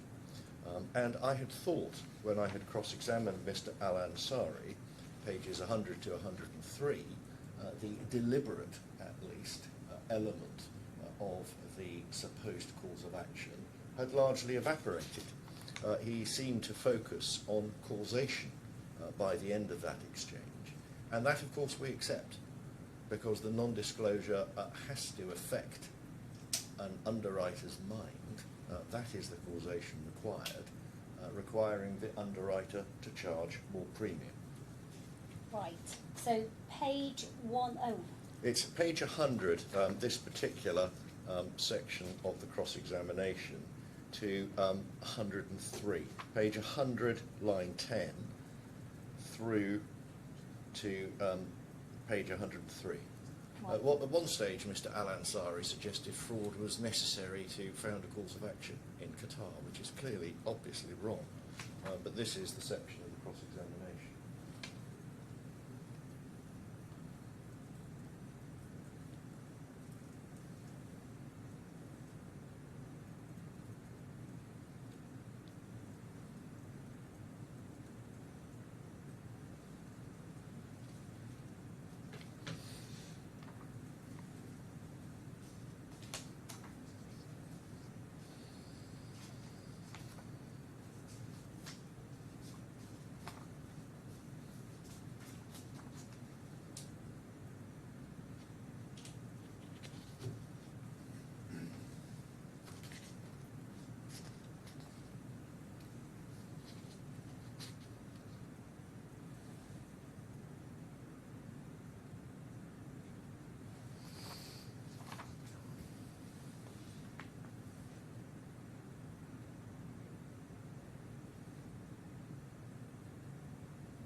Right.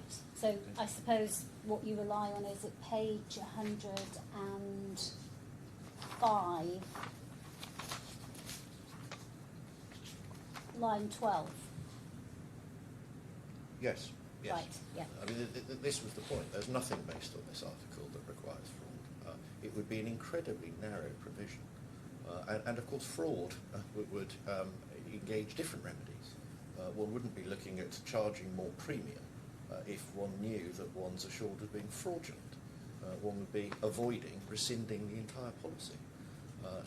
I mean, that was a conspicuously bad point, we submit, more particularly to dress up as a knockout blow.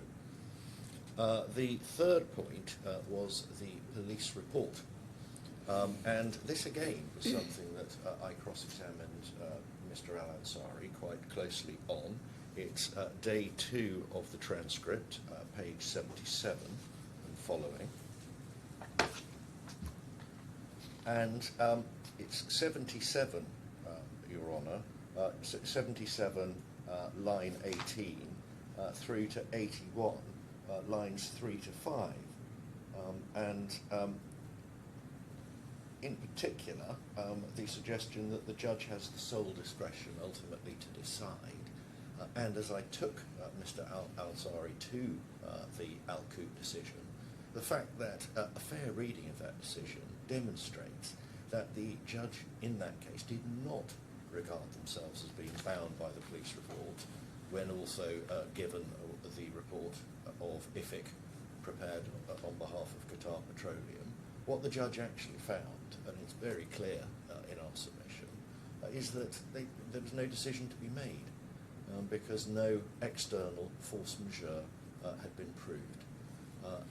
So we would say that the linkage point is another poor point, and certainly not one to be dressed up as a knockout blow. The next point, and I think Your Honour was interested in this point, so I've got to address it, the good faith and the fact point. These were points 4 and 5, but seem really to merge into one. What I thought I ought just to do is run through the case, which is the foundation of my learned friend's case, in a little bit more detail. It's Fraser and Furman, and that's to be found at page 6545 of the authorities bundle.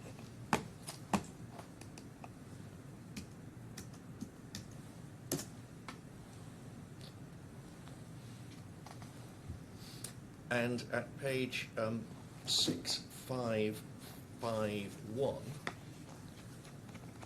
one can see the particular condition that was before the court in Fraser and Furman.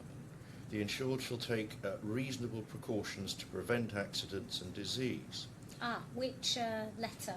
Sorry, 6551, letter between letters A and B. Right, Paragraph A and yes. B. The insured shall take reasonable precautions to prevent accidents and disease. That's a common condition in many policies of this type. Further down, looking now at D, what damage they've suffered does not depend on whether Eagle Star would have been entitled as a matter of law to repudiate liability under their standard policy, but whether as a matter of business they would have been likely to do so. What the employers have lost is the chance of recovering indemnity from the insurers. If Eagle Star would not have been entitled to repudiate liability in law, cadet quaestio, the damages recoverable would amount to a full indemnity. But even had they been entitled in law, however, to repudiate liability, it does not, in my view, follow that employers would be entitled to no damages.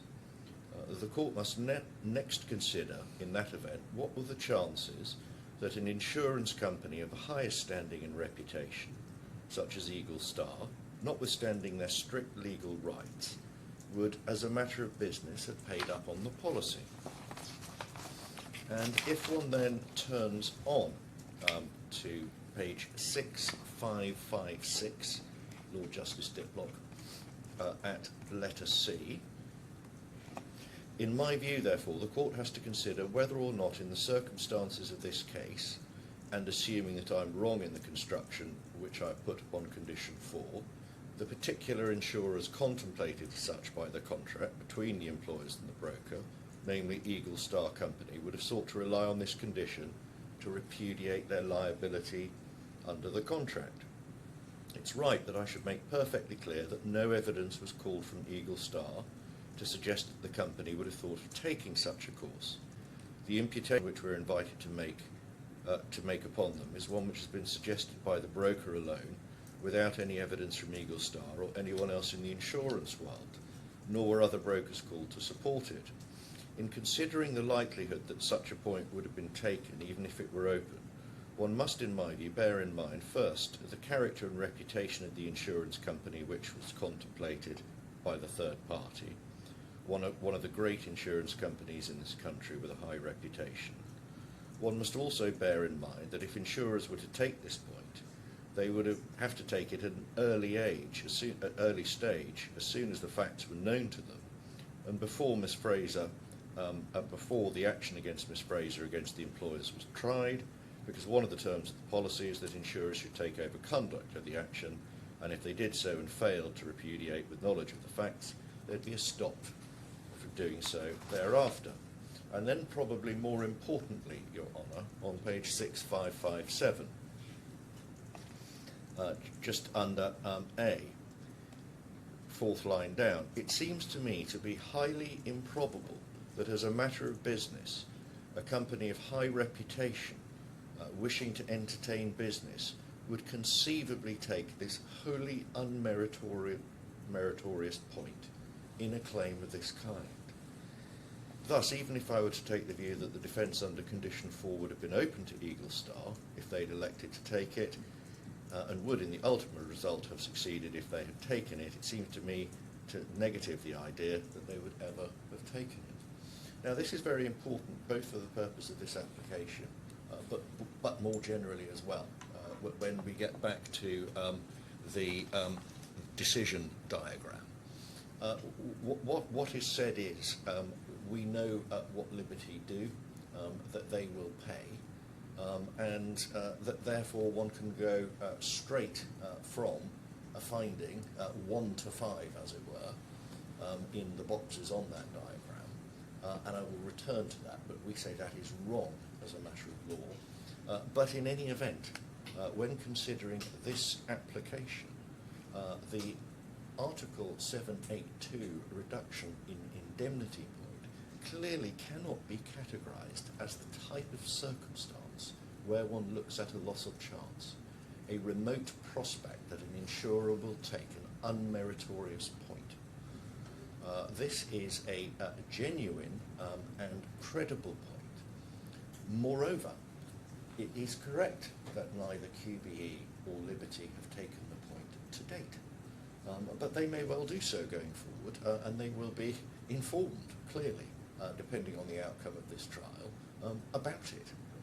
So to suggest that because this type of point hasn't been taken to date, it will never be taken in connection with the uncrystallised liability, bearing in mind that that is the big claim for the entire market, it is a non sequitur.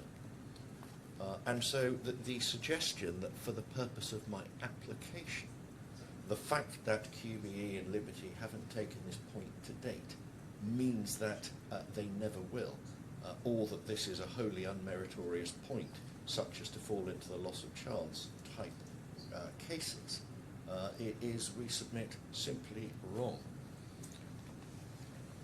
That is the fourth and fifth, the good faith point. Next, it is said that the disruption element should be taken into account, and reference was made to deadlines being missed and time extensions. Rather pejoratively, there was reference to inglorious 14th time extension. What, of course, was entirely omitted by my learned friend, was that the vast majority of these time extensions were consensual. And indeed some time extensions were requested by the claimant as well. But if the real concern now is costs. And my instructing solicitor is taking instructions. What I am instructed to say now is if we do get permission to adduce this evidence, then we will be prepared, in principle, to put up security for the additional costs. So there really is no prejudice at all in that context. Then there was an attack on Mr. Hanna's, bearing in mind this is a draft report, and it was put before the court for the purposes of showing the evidence that is going to be tendered. So it is a bad point to say there is no statement of independence, curriculum vitae attached, or the like.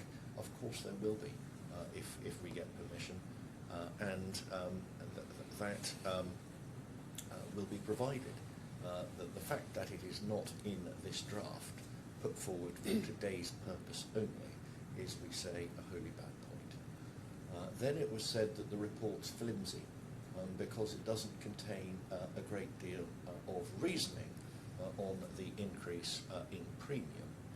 And again, I say that is a completely bad point.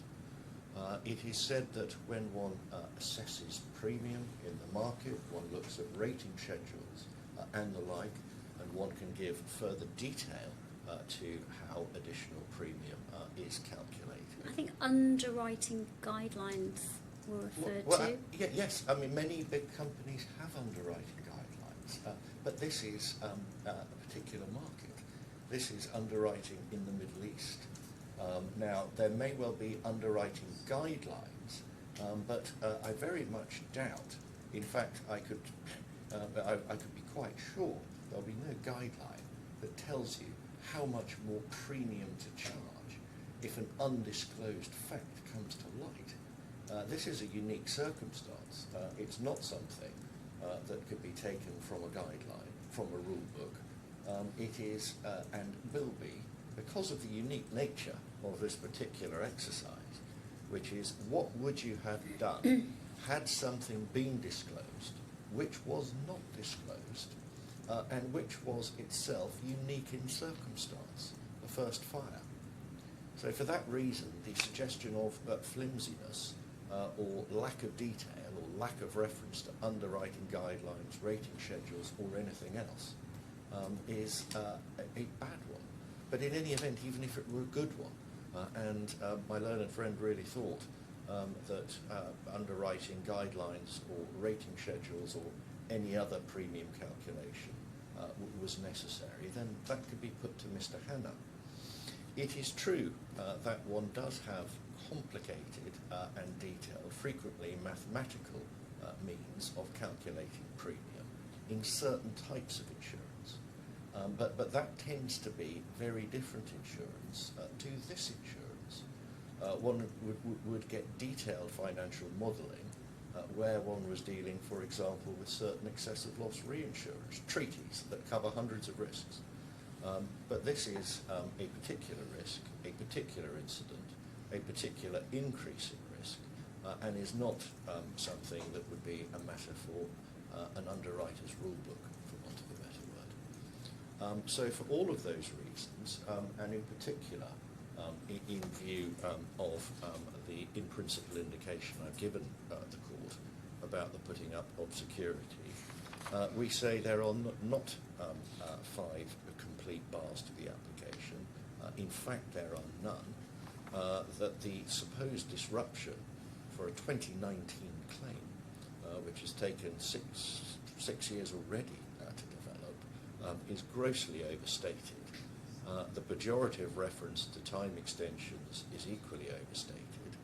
And justice really does require, if, of course, Your Honour comes to the view that I am right on deliberate non-disclosure, and I am right on the police report, the linkage point. I accept that if Your Honour were to come to the opposite view, then Article 782 doesn't arise. But if those were the findings, we do submit that the justice of this case and the merits are very strongly in favour of admitting this evidence and allowing this application. Yes, Mr. Blackwood, I just want to make one observation. This is not necessarily an observation that's going to influence the court's decision on this application, but in reminding myself of the background to the initial application to adduce expert evidence on this underwriting point, the order pursuant to which the application was issued provided that if either party wished to rely on further expert evidence and the issues to be addressed cannot be agreed, that party shall make an application to the court. And just the observation is simply that my understanding is that no discussions were had between the parties. Though I understand that there was no attempt to agree subject matter, that there would be an expert on this particular issue. And the observation is simply that if there had been these discussions, we may not be here. It may have been, this all could have been resolved. Even if there wasn't an agreement, at least there would have been discussion, and perhaps we wouldn't have been ended up being so late in the day.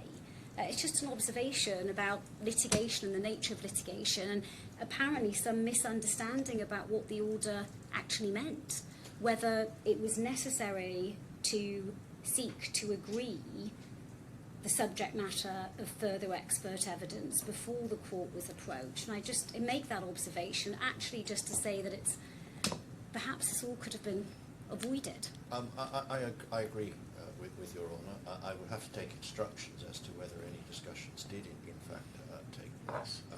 It is unfortunate, but I do submit that doesn't change the justice of the position and the position we're now in.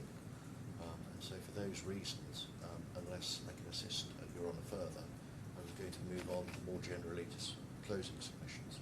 Yes, I take on board that submission. It doesn't affect justice of the application. Thank you. Thank you.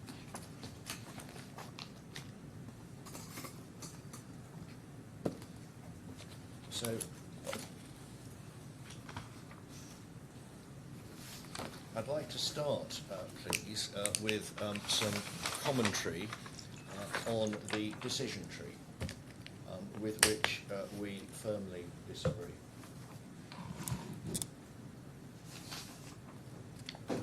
Now, the suggestion is, in this decision tree, and I will identify the parts that I agree with, that one starts with the cancellation. Is the cancellation notice valid as a matter of Qatari law? Now, I agree, and if the answer is no, for very obvious reasons, the claim must fail.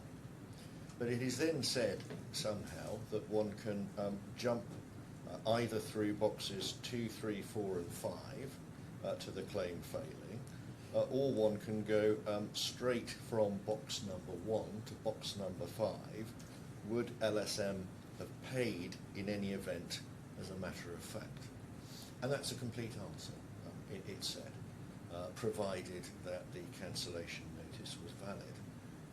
We submit that that is wrong as a matter of law. It is no part of the law of loss of chance to provide a remedy where there is no prima facie cover. And I will come back to this point and supposedly my Delphic submissions, but they weren't intended to be. The notion that an insurer would pay ex gratia when there is no prima facie cover, and that this would then be vested, the consequences of this on a broker, is an extraordinary one. One has seen the Fraser and Furman case talking about unmeritorious defences. The suggestion here seems to be, even if there was no cover for a claim, one can simply say, well, the insurer would have paid anyway, a completely ex gratia claim, and that is the broker's fault. And we say that that's just not right. That is but-for reasoning, not a proper assessment of legal causation. And the reason it's not right is twofold. Firstly, if a claim is paid ex gratia, by which I mean there is no prima facie cover to which I'll return, that is not something that a broker can be held to have foreseen or reasonably have foreseen as a reason of its breach. That there is a break. It's simply too remote. The underwriter would have paid anyway, and you should have foreseen that even had you obtained this policy, which didn't provide prima facie cover for the claim, the underwriter would have paid ex gratia anyway, and you can be liable for that. It's simply, we say, not right. It also fails not only on the basis of foreseeability, but on the basis of causation. The cause of any loss in those circumstances is connected with the underwriter's collateral decision to make an ex gratia payment on a different contract. The cause of any loss would not be the broker's failure here to get 24 months cover. The real and effective cause is related to the payment of the ex gratia claim. What appears to be happening with this decision tree is one is putting, layering on top various but-for tests, and it seems to us at least to resemble the sort of want of a nail reasoning that the likes of Lord Griffiths satirised in Smith and Littlewoods. One must ask, what are the brokers responsible for? And if there is an ex gratia payment of a claim, that is not linked to their breach of duty. The breach of duty is simply in failing to get a 2-year policy. But if it is a 2-year policy that would not have afforded prima facie coverage anyway, it's not open to my learned friend to rely on cases like Fraser and Furman, taking of wholly unmeritorious defences, whilst simply overlooking the basic law of foreseeability and causation. And so that is what we say on this part of the decision tree. Is the claim prima facie covered? I'll address that in a moment, but I should just first make some additional submissions on the cancellation notice point in light of what was said today. Firstly, as regards the notice deemed provision, if my learned friend is right and deemed meant to retroactively take effect, that is clearly not something contemplated or permitted by clause LSW 1968. You give a notice which takes effect. This is leaving aside the 30-day point. There is no conceivable way in which a retroactive notice of that nature can be said to be a proper notice under LSW 1968, which does not in any way envisage, even if 30 days means any period greater than 30 days, cannot mean something which takes effect from a retroactive date. But the second point, there was a reductio ad absurdum taken about my 30-day suggestion, bearing in mind that other points, other notice clauses in the same policy do say at least 30 days. And it was said I must be wrong because 30 days plus 15 minutes would be no good, and 30 days minus 15 minutes would be no good. Of course, we say, Your Honour, that's nonsense. 30 days means approximately 30 days, not 30 days to the hour, minute and moment. What it is looking at is 30 days within a reasonable tolerance of 30 days. And we say 365 days is not. Is not as a matter of literal construction, but it's also not because it circumvents the purpose of that cancellation clause. The purpose of which is to see how the contract performs, and if it doesn't perform as anticipated or expected, to then renegotiate premium and impose any conditions or warranties. That's what LSW 196A says. So that's why we take the point on the 30-day notice. But prima facie coverage, bearing in mind what we say, which is if there is no prima facie coverage for any of the heads of loss, then you cannot simply jump from that to a loss of chance case, because this is simply not the territory with which loss of chance cases are involved.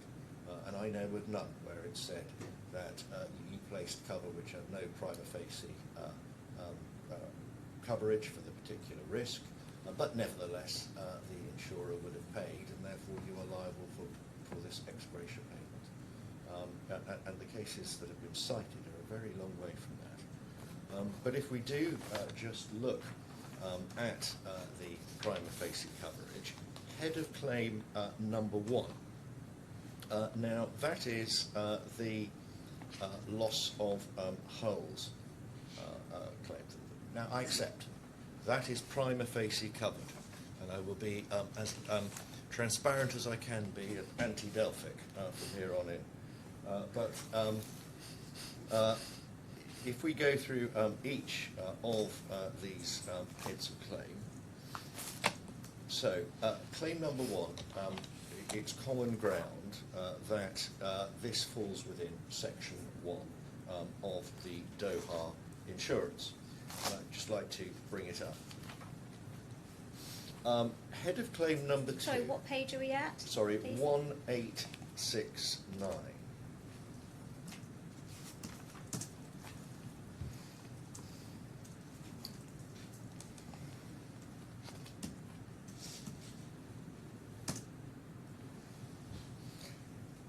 So I accept that the damage to the 3 hulls, the CTL's claim, is a claim within section number 1. Number 2 is the wreck claim. Now I do not accept that this is prima facie covered under section 1. The reason I don't, I had hoped I had telegraphed that sufficiently, is because of clause number 6, which is on page 1873. We're now in wording LSW 169A.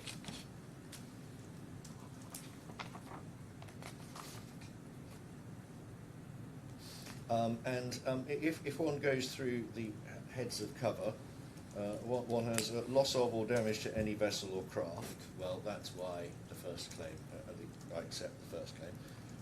Roman numeral 5 is removal of wreck. That, of course, is, if one turns over to 1874,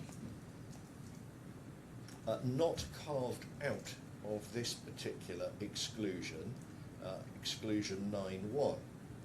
In respect of property owned by, used by, or leased by the assured. There was an amendment on the first page of the slip to include the super yacht hall for that, but also 9.1b in the care, custody, or control of the assured, i.e., and the yachts clearly were in the care, custody, or control of Nakilat, because they were being repaired by them at the Qatar Petroleum premises. And just to take up one additional point on this cover, before I turn to section 2, the cross liabilities clause was not part of section 1 of the policy. The cross liabilities clause appears at page 1880 of the bundle. It is not part of the main cover, the main coverage terms of section 1, i.e. LSW 169A. It is a freestanding clause that appears on page 1880, immediately after the primary insuring clause. If we just go back with that in mind to page 1870, one can see that the last clause that appears in section 1 of the policy is the primary insuring clause. It does not include a cross liabilities clause. When one turns to section 2 on 1871, one can see that the cross liabilities clause forms part of section 2, but not section 1. And that's relevant because in his report, Mr. Al-Ansari said that this cross liabilities clause, Yeah, no, sorry. I'm just this looking cross for that. liabilities clause was part of both sections of the policy. Insofar as we can see, it is not. The reason he might have come to that view is because it was inaccurately reflected in the Aon slip as forming part of both sections of the policy. So, for example, if one turns on to the Aon slip, I'm going to come back to the primary insurance at page 1911.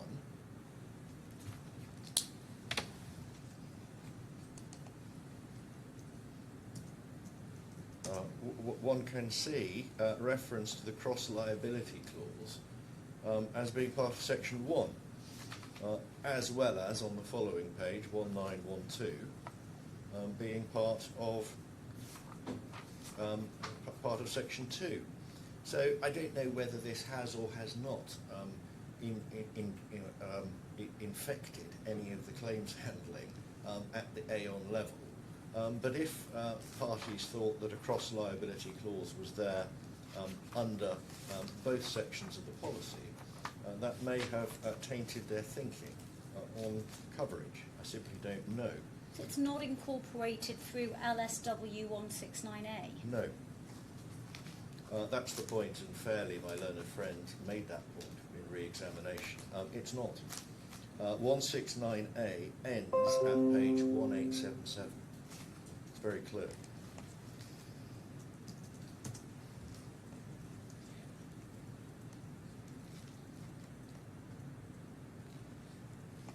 So this is just a mistake in the Aon slip. It doesn't affect the terms of the reinsurance, but they have mistakenly recorded what is in fact in the original insurance. And it's a relevant clause, and it's one relied on by Mr. Al-Ansari in his report, because it treats different assureds as being separate, having separate policies, and not being treated as being one and the same. So can you walk me through how it impacts, as you say, the claim under head of claim 2? Yes, it impacts the claim both under head of claim number 2 and head of claim potentially number 3. Right. Perhaps more easily demonstrated with head of claim number 3. Head of claim number 3 is the super yacht hall claim. If the property of two co-assureds, both insured under the policy, one had a claim one co-assured as against the other, absent the cross liabilities clause, it could be said that you both fall within the definition of insureds under the policy, and this is not damage under clause 6 to third-party property. So it's not to be treated. There is also a definition of third party, at least in one of the wordings. What is said by the cross liability clause is we treat property of a co-assured as being property of a third party, effectively. So in terms of the super yacht hall claim, that's particularly important. In terms of section 2, the wreck removal claim, it is more section 9(1)(b) that we're concerned with. property in the care, custody or control of the insured. Now, head of claim, just turning to section 2, because the way this is put is, well, there is cover under section 1, alternatively under section 2. And if they both had the cross liability clause, one might understand why less attention was paid to this aspect of the case. But just to address section 2 and both the wreck damage claim, head of claim number 2, and the super yacht haul claim number 3. Now, what is covered, and this is page 1871,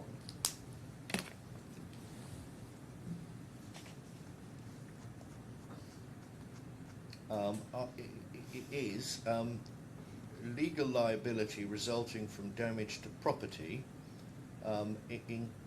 suffered by any person, including indemnity obligations in respect to the contracts described herein or similar contracts. I'm so sorry, which section are you reading from? I'm reading section 2 now, Your Honour, page 1871. At the top, yes, okay. So this insurance shall cover third-party legal and contractual liability of the insured to pay damages, costs and expenses as a result of loss or damage to property, death, bodily injury suffered by any person not engaged in the service of the insured, including indemnity obligations in respect of similar losses under the contracts described herein or similar contracts. And the contract described herein, importantly, by the second last bullet point, is including liability for loss and or damage to the property of Qatar Petroleum under the access and indemnification agreement, including property leased, occupied or in the care or control of the insured.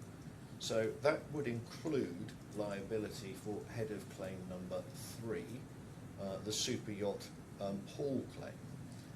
With this caveat, provided the liability arose under this indemnification agreement, and we have that in the bundle. There is effectively a lease, an indemnity. Section 3 would not cover, on the other hand, at least without the provision of more information, liability incurred under some other contract. It would have to be demonstrated that it was a similar contract, and almost certainly, because of the nature of the policy, that it had been disclosed to underwriters. I have in mind there, of course, the rather curious draft settlement agreement, page 3707, and the reference to incurring of liabilities under an agency agreement, or the entering into of an agency agreement in connection with wreck removal, which nobody has seen.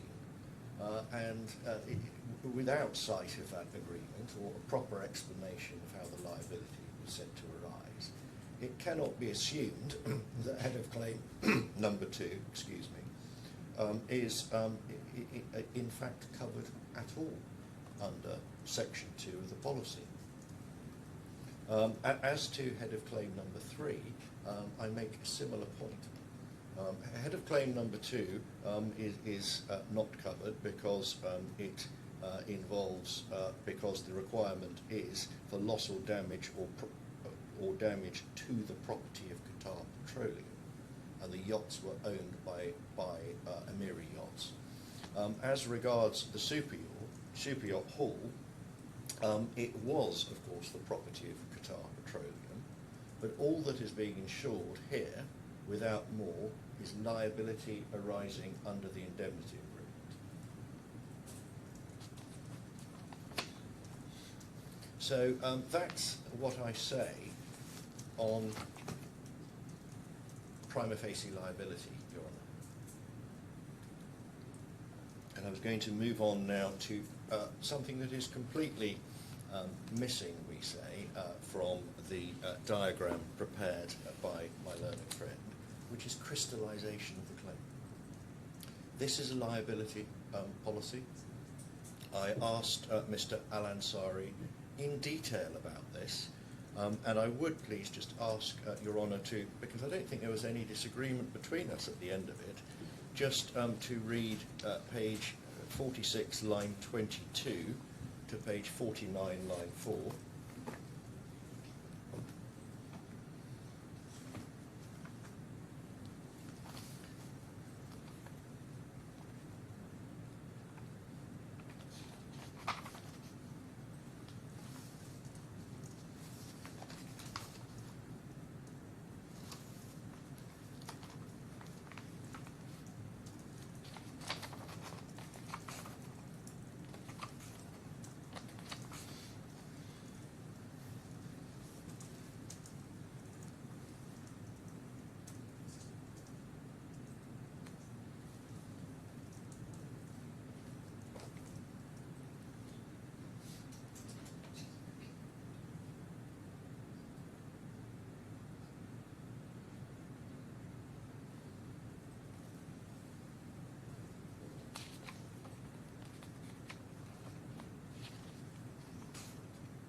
And I could perhaps summarise it this way as a matter of Qatari law, how liability might crystallise. There are three ways.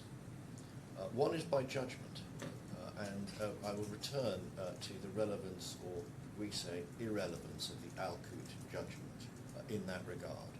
It affects only head of claim number 3, CFI all claim, because the subrogated action for reimbursement was in respect of damage caused to the CFI all. The second means for ascertaining liability is award, or the third means of ascertaining liability is by agreement, by settlement.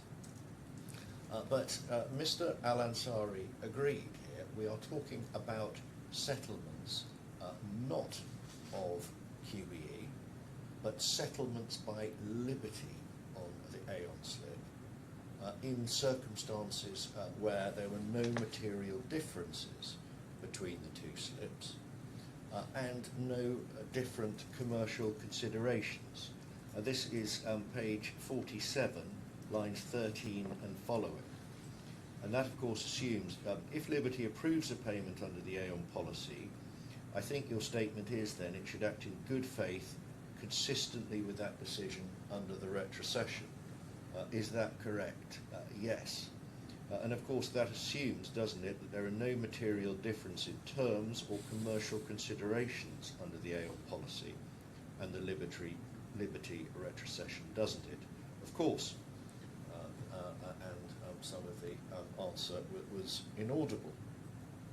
Now, I accept that it would not be an exercise of good faith to decide exactly the same question in exactly the same circumstances differently for arbitrary or capricious reasons. And one can see that in English law when one's looking at unilateral rights under contracts, which are generally to be exercised in good faith and not arbitrarily or capriciously. But the important point is that the mere agreement by QBE, by Liberty, I beg your pardon, to a payment made under the Aon policy is not something of itself that could potentially give rise to any arbitrariness or capriciousness for a number of reasons. Firstly, and this is where we say my learned friend needs to look at individual claims, not just examples. Firstly, because if in certain instances Liberty is merely following QBE and doing no active claims adjustment at all, then there could be no capriciousness by reason of Liberty acting differently under the LSM retrocession, where it was the sole retrocessionaire and first leader, the only leader. It would be taking an active as opposed to a passive decision. In those circumstances, there is a material difference between the two positions. If Liberty simply does nothing under the Aon contract but follows QBE, then that is not a materially identical circumstance to the situation Liberty would have found itself under in the contract of retrocession. And the reason I referred to commercial considerations when I asked this question is because the contract, the Aon contract of reinsurance, is written under an Aon underwriting binder, a binding authority.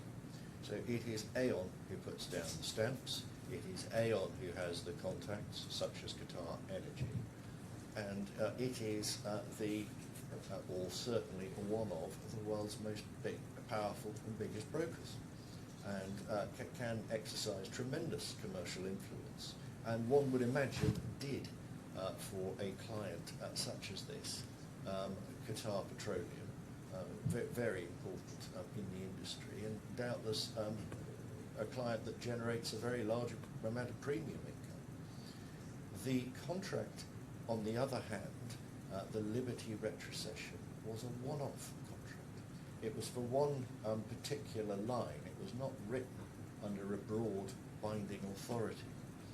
It was backed by my client, who is a niche broker, obviously with nothing like the commercial sway or influence of an Aon. So for both of those reasons, we say, one can't simply say that one is considering identical circumstances when one looks at, and I'll return to the first one in a moment, but there are at least two important differences. One, that QBE is first leader under Aon, and always was, and the second, the role of Aon itself, and the fact that this was a binding authority. And this again goes to the 100% loss of chance. It's, we say, just not right. The contracts are very different and would have engaged different commercial considerations. And even if it was second claims leader, and I'll return to that shortly, the position of Liberty under the Aon retrocession was materially different. It wasn't a sole insurer, and it wasn't the leader. Right, so the actual terms of the policies, the defendant doesn't dispute that they were materially identical. It's more the context and the fact that one had Aon, it was a different framework, if I can put it that way. With the exception of the misrecording in the Aon reinsurance of the terms of the Doha underlying insurance, which may have infected claims adjustment, if as is likely, parties didn't go back and look at the original insurance. Still on crystallisation of the claim, what we say is it doesn't really matter. My learned friend took the court to the second claims leader, NA, not applicable. So whether Liberty were instated as a claims leader at some stage, because this was a complex claim under the Lloyd's scheme, whether they were a de facto or de jure leading underwriter, what matters for this trial is not the precise status of Liberty under the Aon contract, but whether it actively took decisions to approve claims. And my learned friend took the court to page 5751 this morning, and I accept that is an example of Liberty taking an active role in relation to a particular payment. And Your Honour was also referred to page 4600, the second pair of eyes. So Liberty do appear to have come in at some stage, at least for some payments. But if there is to be made good a point of a loss of chance, or indeed a good faith argument being based on the fact that Liberty was approving claims under the Aon contract and acting inconsistently by refusing to. And if there is to be crystallisation of claims, that must be by reason of Liberty acting as a claims leader, actively involved in the claims process and approving claims. And it's not sufficient for my learned friend to refer just to one example. He's got to show this in relation to all the claims, that Liberty was approving these claims, and if it was, either by reason of good faith or by reason of the fact that Mr. Al-Ansari took the view that Liberty at least would have authority to bind claims. If those aren't identified, then the reality is that the claims haven't crystallised because there has been no judgment, I'll come back to Al-Qut, no award, and no relevant agreement. I'm having trouble following the crystallisation point. Is this based on the Al-Ansari report, and it's a suggestion that there needs to be a judgment? Yes, I'm sorry, I've perhaps taken this a little bit too quickly. Could I perhaps, I don't know, we are 10 to 1. Would it be, I was going to ask Your Honour to please read Day 2, page 46, line 22, to page 49, line 4. As a liability policy, a cause of action arises under a liability policy when the liability is ascertained. And this is almost identical to English law. It can be ascertained in one of three ways: judgment, agreement, or award. There are no relevant arbitration awards in this case, so one is left with judgment or agreement, settlement, effectively, agreement. We agree that the liability exists. I'm just on settlement at the moment.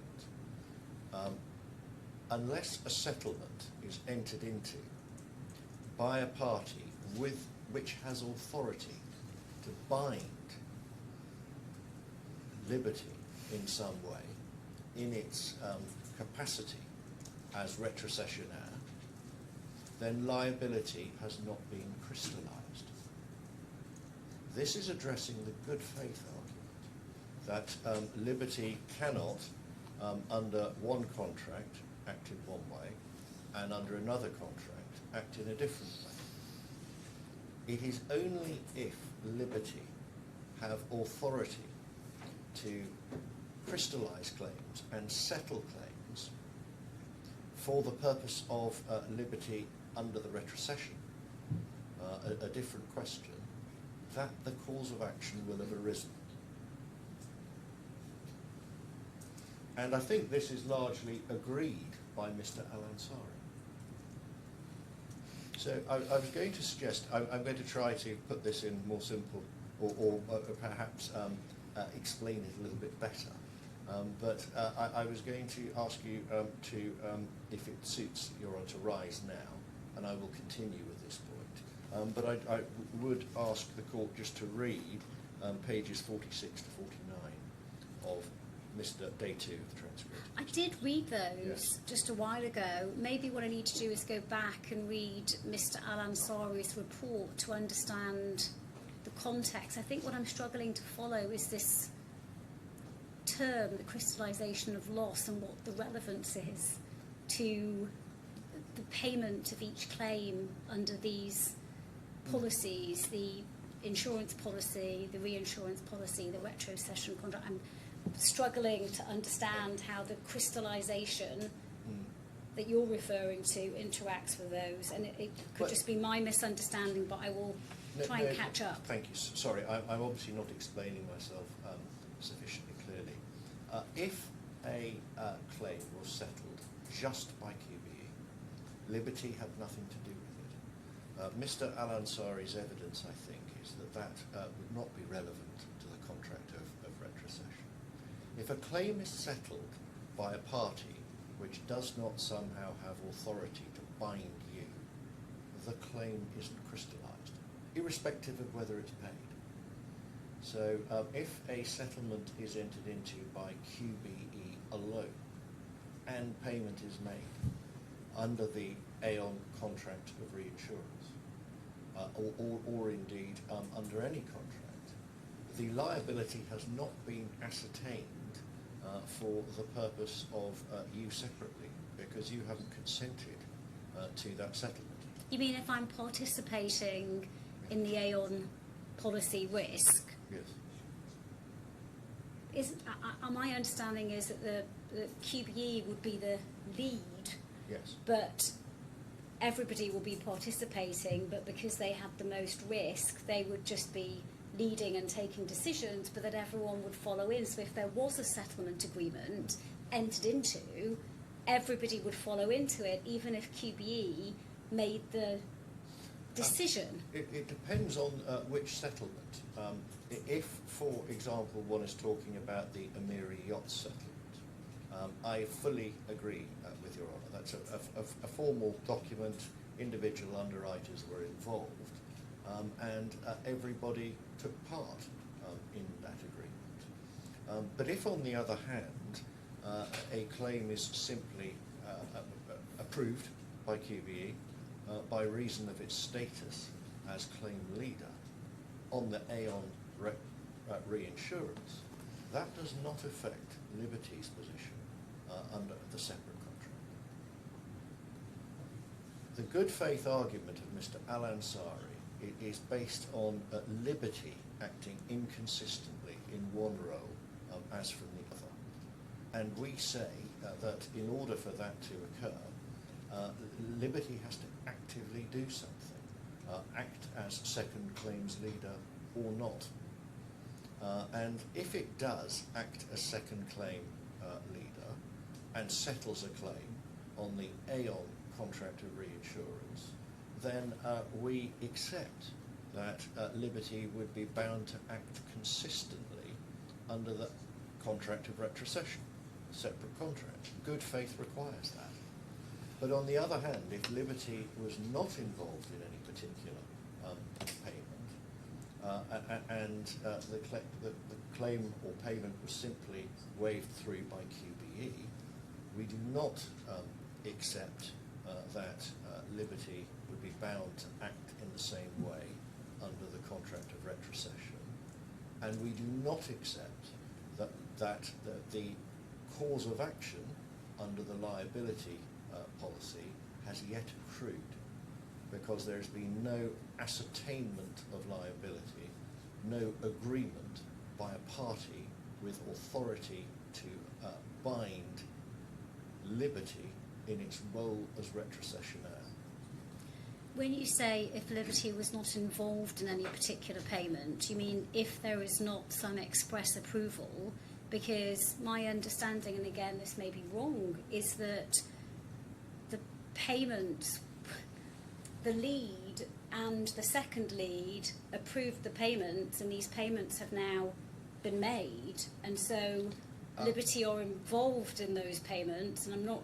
If that's right, as a matter of fact, then I accept it.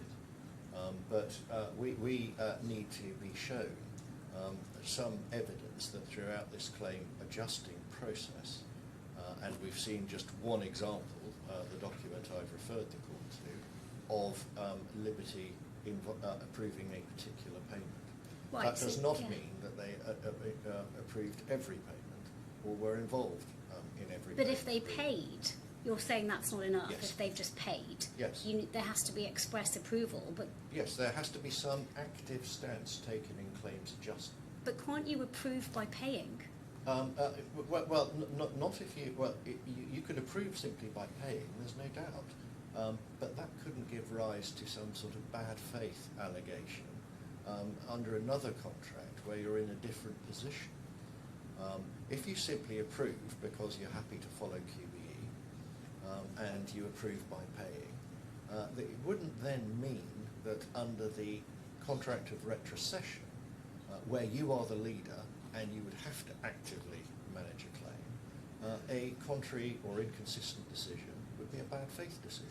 It's really our point. I understand, because you may have reasons Yes. under the Aon slip for wanting to just follow QBE, potentially, but Absolutely. then those reasons may not exist under the retrocession contract. I follow that. I still don't follow this crystallisation of loss point and how it interacts with what Mr. Al-Ansari said, but I will read his report again over the break to understand how that I'm very fits grateful, Your into this particular point. Honour. I'm grateful. So this is a good time to take a break. Thank you, it is. Yes. Before we do break, now that Mr. Blackwood has articulated in some detail what the defendant's points are on prima facie coverage, there's quite a lot there, and I'd be interested to hear from the claimant on those points. With that in mind, do you need a longer lunch break so that you're in a position to respond to those points? I don't think so. No, I think they're easily disposed of. So we can come back, we can deal with it in reply. Right, well then we will adjourn till 2 p.m. All rise.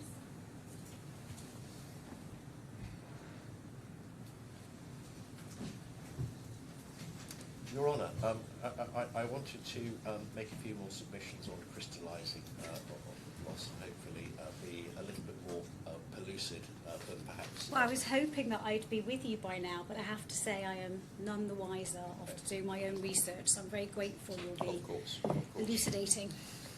So the relevant passage that I'm referring to is page 47, lines 22 and following. Sorry, I didn't understand the question. We're talking about a liability policy, the original policy between Nakalat and Doha, the ship repairer's liability. I'm going to ask you a little bit more about the individual terms of that in a moment. But if a cause of action is to arise, this is a cause of action under the insurance contract, there are three ways in which that can arise, as I understand it. This is your evidence. It can arise by reason of a court judgment, an arbitral award, or a decision by a party with authority to bind the reinsurer to agree a liability or a settlement. So that is correct, isn't it? Yes. So this is the point, Your Honour, that I'm discussing. When does the cause of action arise?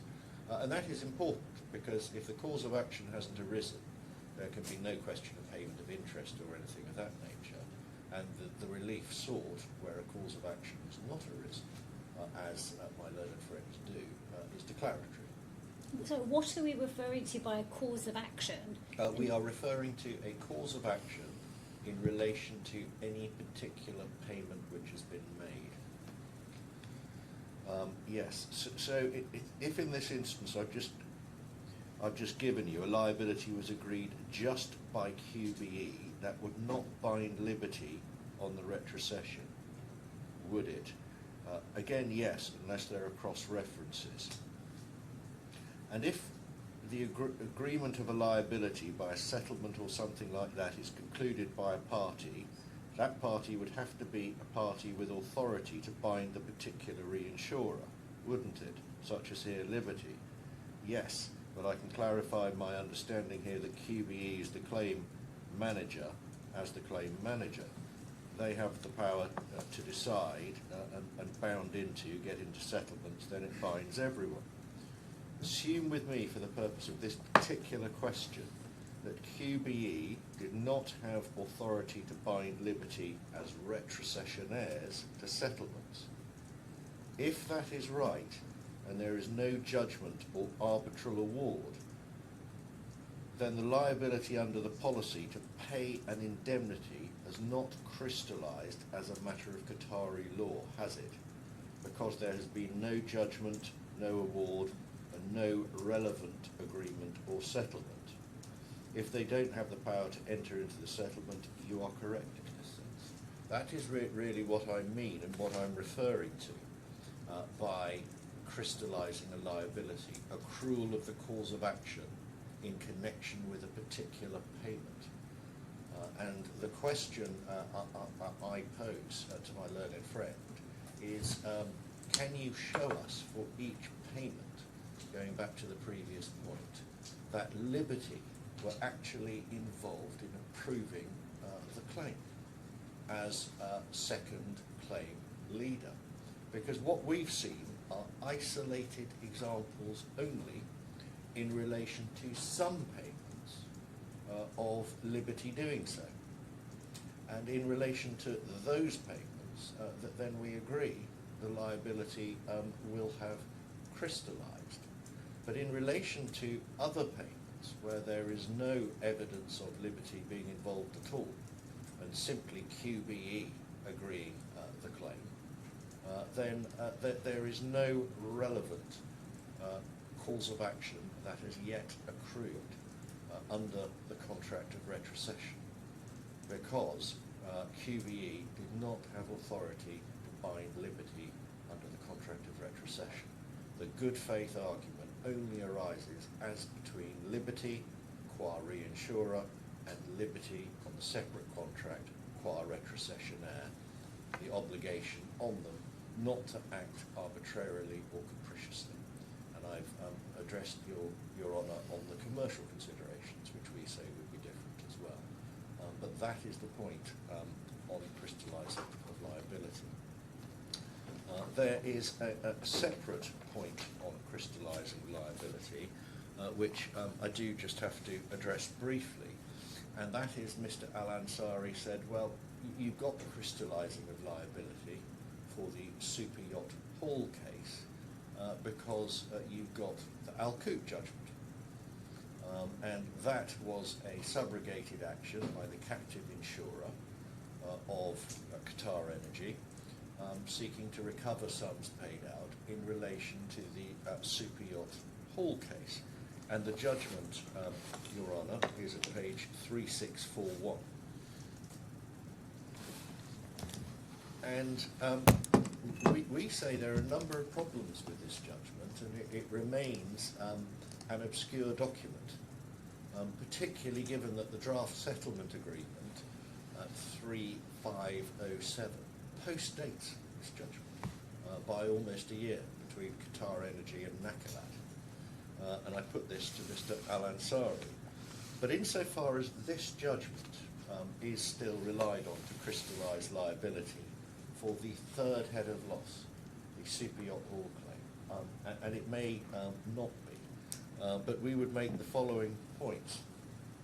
The first is, extraordinarily, the defendants didn't appear at all, and QBE appears to have been uninvolved in any of this proceeding, insofar as we know, which is strange because there was a claims control agreement in the Aon Reinsurance, and one would have thought that if this was a liability that ultimately could vest with QBE, they would want to know about it, and they would have ensured that Nakilat defended themselves. So that is the first curiosity. The second point is that the judgment is only for $8 million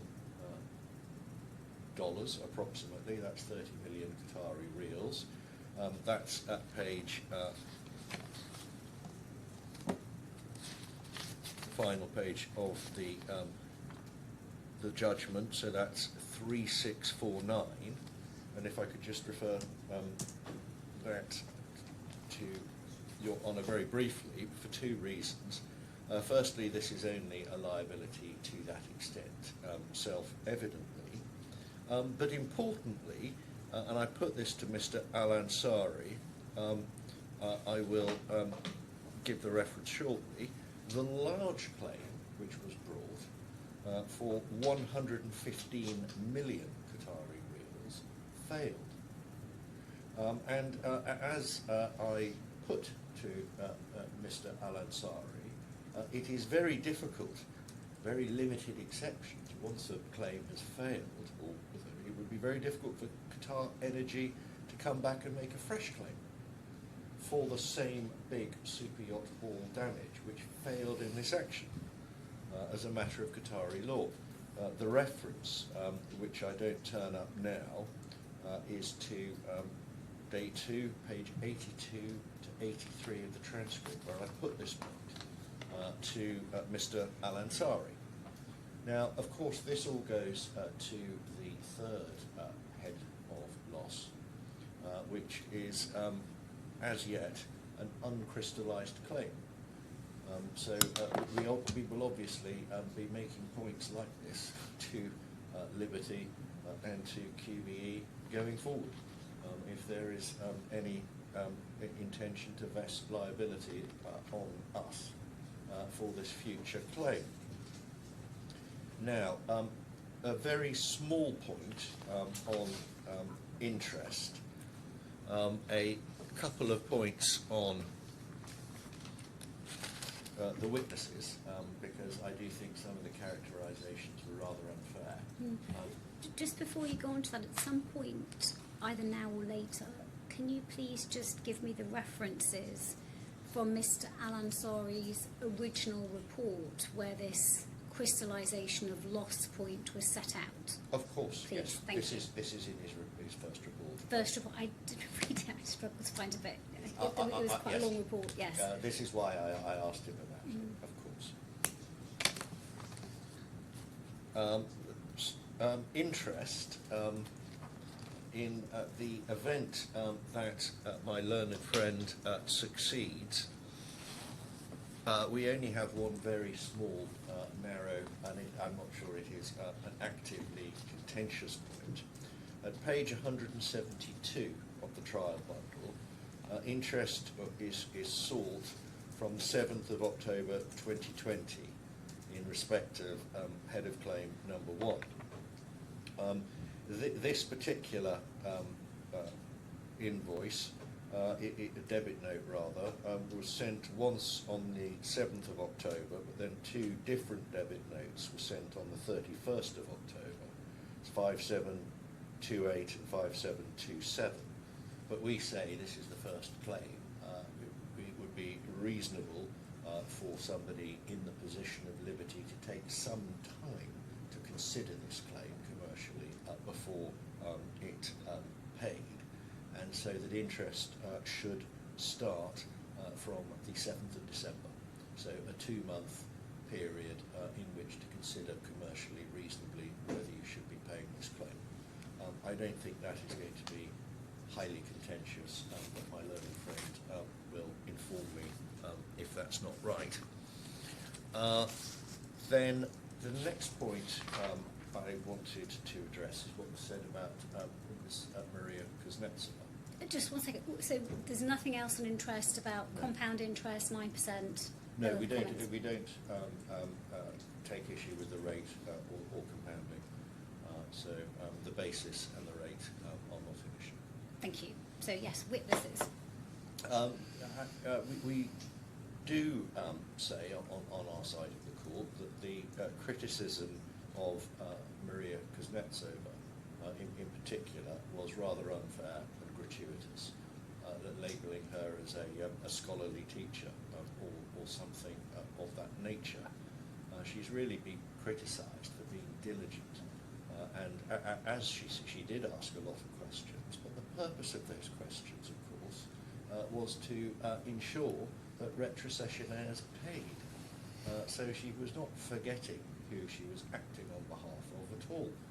She was diligently asking questions to make the claims presentation to Emlyn, and as would have been to Liberty as well as retrocessionaires, more compelling. And that's the reason she was asking for clarification.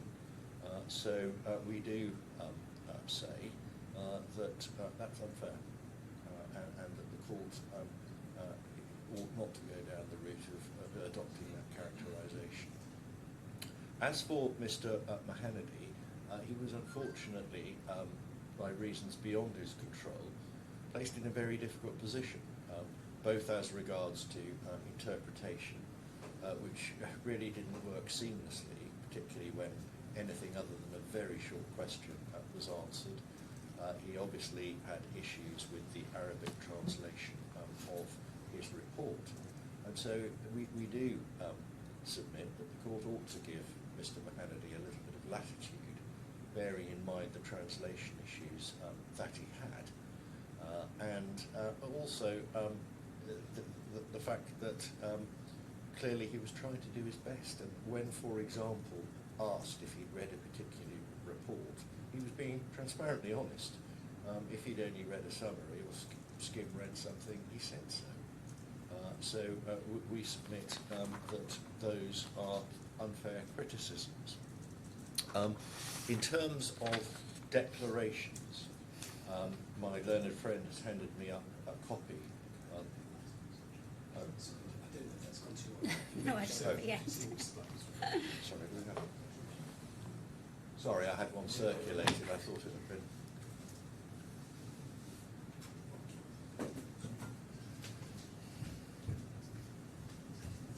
Can we also have it sent in soft copy, please? Thank you. We would propose only one revision, and that would be to clause A. It ought to read in our submission, Liberty Special Markets, Lloyd's Syndicates, LIB 4472, and it should say, we say, has agreed to and has paid, not simply has paid or agreed to pay. Has agreed. Has agreed to and has paid. Right. So It payment. may make no difference. There's no indemnity unless there's payment. Yes. Is that the point? Yes. Right. Has agreed to and has paid. What if? Just trying to think of if they've paid. Yes. Can that not be an indication that they agreed to pay? It may Do well we really be. need has agreed to? Just your point is really the agreement itself to pay is not enough to trigger the Yes. indemnity, but if they've paid, that's sufficient.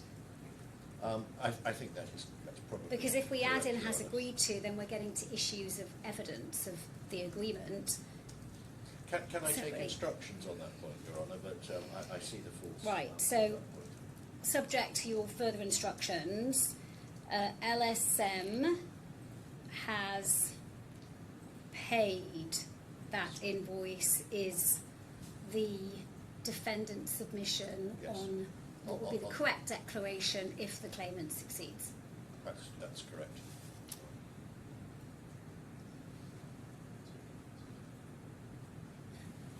And I had no additional submissions unless I can assist Your Honour further with any of the previous ones. I will look up the references to Mr. Alansari's.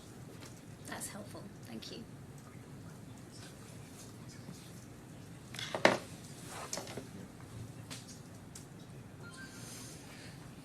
Your Honour,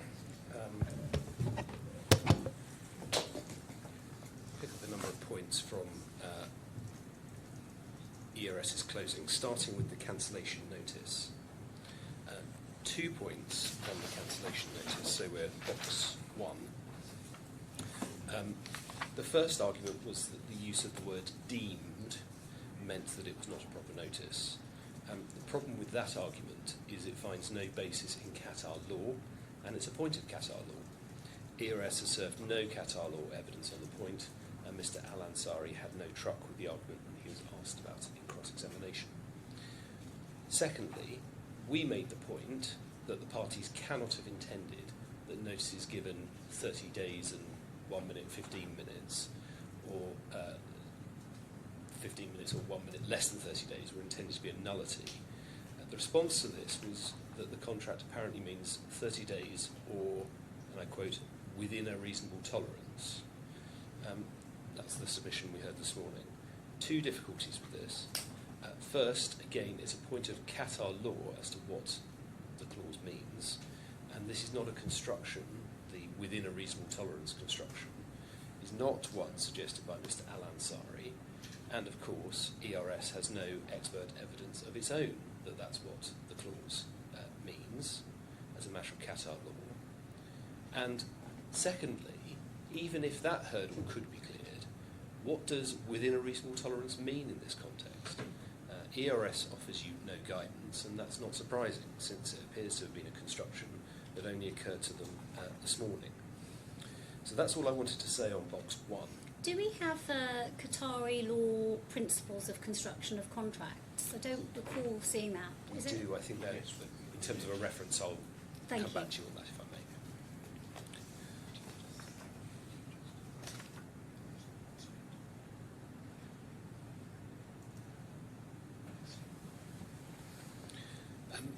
The next topic is prima facie cover, box 2. As you said before the lunch break, more clarity. HOC1, no issue, as I understand it. That's the Can we just make sure Can we we're just all on the make same sure? page? Mr. Mr. Blackwood, Blackwood, no is doubt that the correct? answer to We're dealing No with, issue with prima and this facie is actually a subject that I want to make sure I'm very clear on, and I'm not there yet. So it would be good to know exactly what's in issue. And I think Mr. Walsh was saying that HOC1, there is no issue with prima facie cover. Correct. That is correct, right? As I understand it, the argument is then only on HOC 2 and 3. And I'll go through the arguments and explain the position as we now understand it. The first point that's taken is about exclusion 9.1. We looked at that this morning. That's at page 1874.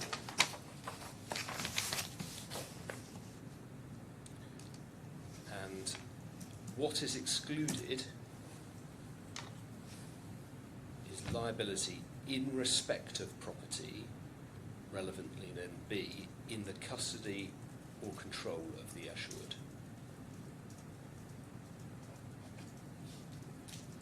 And I think the argument is, in respect of HOC 2, i.e. the wreck claim, it said that because the yachts were in the care, custody or control of the assured, they were outside the scope of the cover. I think that's the argument.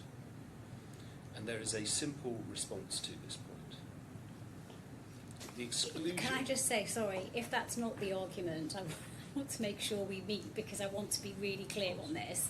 So I will actually go back to Mr. Blackwood if there is any misunderstanding on exactly what the argument is. Yes. Okay. I think I'm doing okay so far, but I'm used to Mr. Blackwood telling me when I've got things wrong, so no doubt he will if I have. So I think that's the argument. The response to this is, if we go back to 1870, we can see the amendment to the exclusion. The exclusion is removed in respect of Qatar Petroleum's property, which is leased, occupied, or in the care, custody, or control of Nakilat and DSQ. Now, we know the super yacht hall was Qatar Petroleum's property in the custody of Nakilat. No issue about that. And Mr. Al-Ansari was asked about this. Day 2, page 58, lines 7 to 9. He explained the position. I'll just let you read that.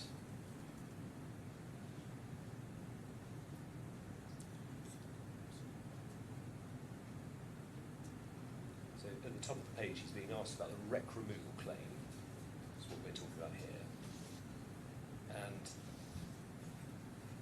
it's put to him by Mr. Blackwood that it's caught by the exclusion, line 5. And Mr. Al-Ansari says, I don't see it that way, because the wreck will be in the hall itself within the property of Qatar Petroleum. So, and then he goes on. So eventually the hall itself, and whatever within, is eventually impacting Qatar Petroleum. And so Mr. Al-Ansari's position is that because the wreck removal is within the hall and linked to the damage to the hall, it falls within the exception in respect of Qatar Petroleum's property. That's his view as a matter of Qatar law. And you've heard nothing at all from ERS's expert on this point. So the only Qatar law evidence we have is from Mr. Al-Ansari on this.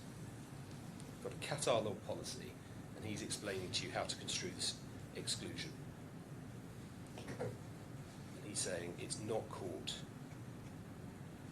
And as a matter of practical reality, that also makes sense when one looks, for example, at some of the reports that were produced about the incident. So if you go to 5092, you've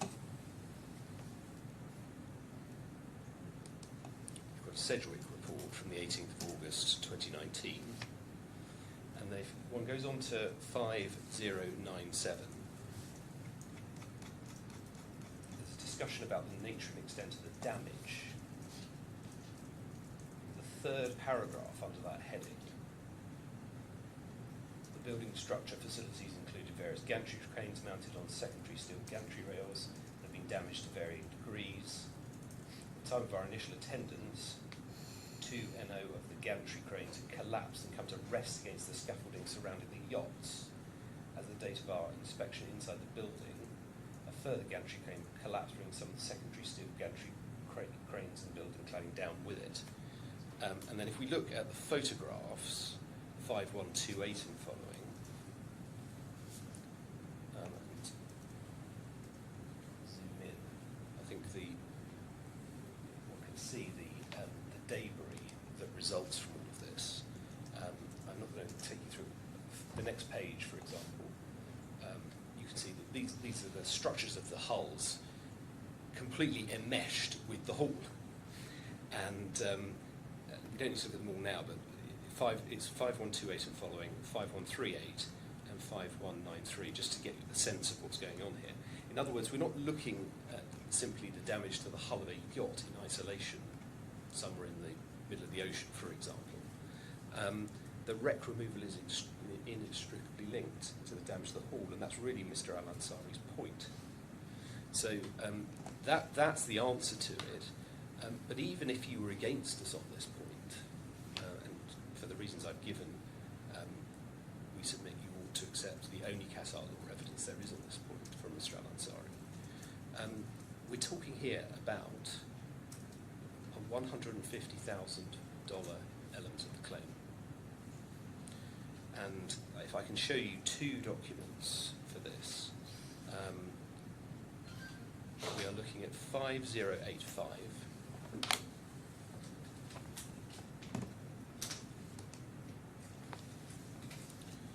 This is a GRS report in respect to the wreck removal. And there's a figure, a 100% figure here, about 3 million for the wreck removal. So it goes on to 5086. The second substantive paragraph on that page, you see at the bottom, a reference to the wreck removal costs 3 million, just over 3.3 million. So it starts at the top of the page. Package 2 relates to the costs incurred for the removal of the wreckage. Supporting documents provided, etc., etc., in the second paragraph. And the total overall for package 2 was 3 million, just over 3 million. So 10% of that, 300,000, half of that in terms of Liberty's share, was all about $150,000. All of this for $150,000 elements of the claim. Anyway, it's a bad point. Even if it were a good point, it shaves a fraction off. And the rest of the wreck is the stuff that belongs to the wall. In respect of HOC 3, the exclusion 9 point is a bad one. We've already set out, or I've already shown you how it's the exclusion removed in the case of Qatar Petroleum's property. And Mr. Al-Ansari's case, or evidence, is that coverage is available for HOC under both Section 1 and Section 2. And that's clear from page 936 of the bundle. Paragraph 9.64.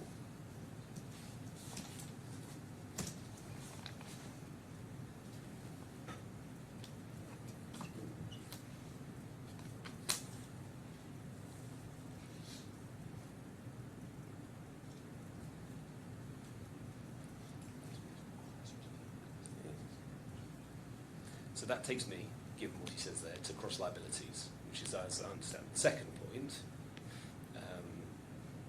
on prima facie cover. And and it's the presence of the cross-liability clause in the underlying policy. This is said to impact on HOC 2 and 3, and we say this is an equally unmeritorious point. If we go back to 1870 in the bundle, we accept that where one is, where the original conditions are listed in respect of section 1, there is no reference there to a cross-liabilities clause.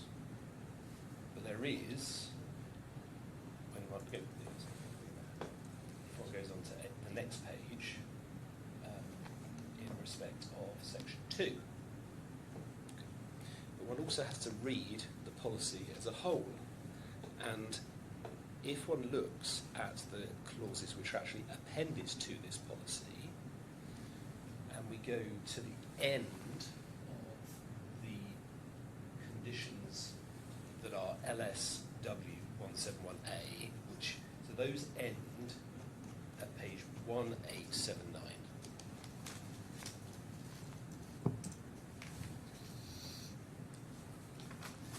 You see at the bottom left-hand corner, that's the LSW wording, which is they're the main conditions for section 1. And then we have two provisions. One is a primary insurance clause, and one is the cross-liabilities clause. That is before the thing that appears immediately beneath that, which is the section 2 wording, LSW 244.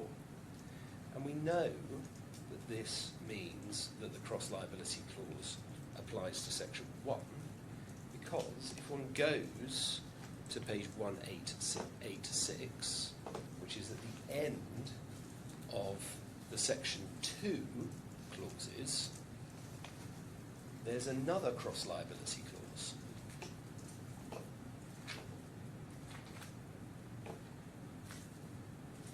So if one looks actually at what has happened, you have the section 1 wording, and at the end of that, a cross-liabilities clause, and you have the section 2 wording, and at the end of that, a cross-liability clause.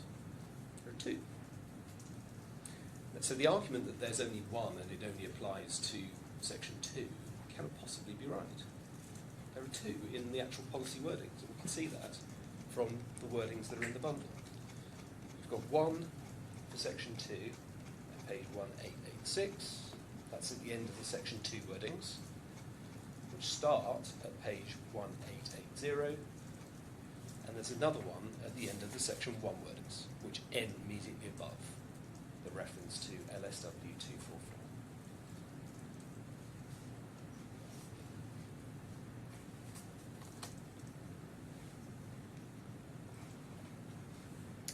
So which of the wording clauses was it in? Was it 171A? Yeah, so if you go to the page before, 1879, if you go to the bottom of that page, you'll see a reference to 171A. So these are all clauses in section 1. It doesn't relate specifically to personal injury. You're saying it's a general clause. It's a general clause. Okay. Yeah. So if one goes back to 1870 and look at the clauses that are section 1 clauses, one can see that 171A is the third bullet point from the end. Personal Right, injury. but it is personal injury endorsement, but you're saying it's a general, it's applicable. Well, sorry. Yeah.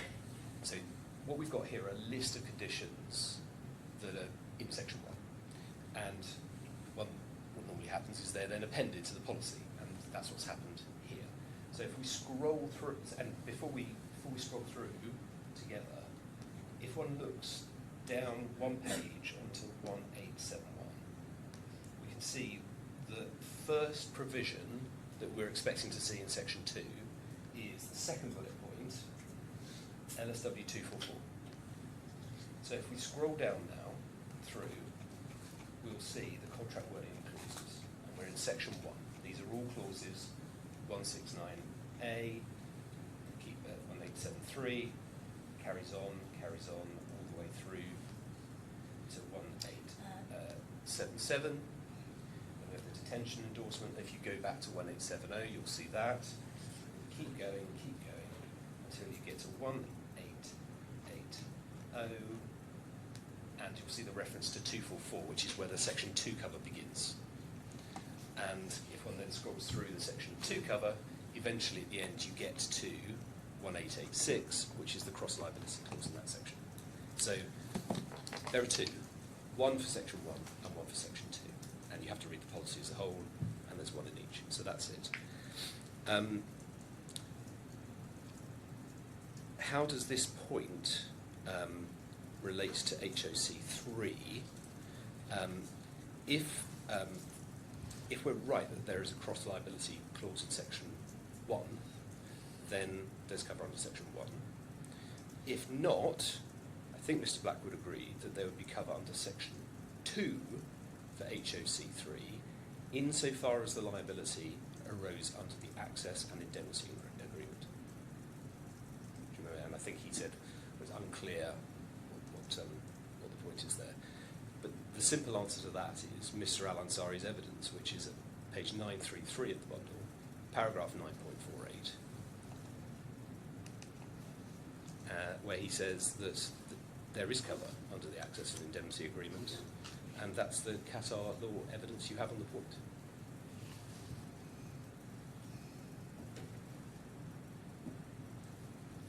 And then as to HOC 2, I'm not really sure I understand this point. ERS says that it cannot be assumed that the claim for HOC 2 wreck removal arises under Section 2, but that Mr. Al-Ansari's evidence is set out in paragraph 9.56 of his evidence on page 934. And he's talking about wreck removal under Section 1.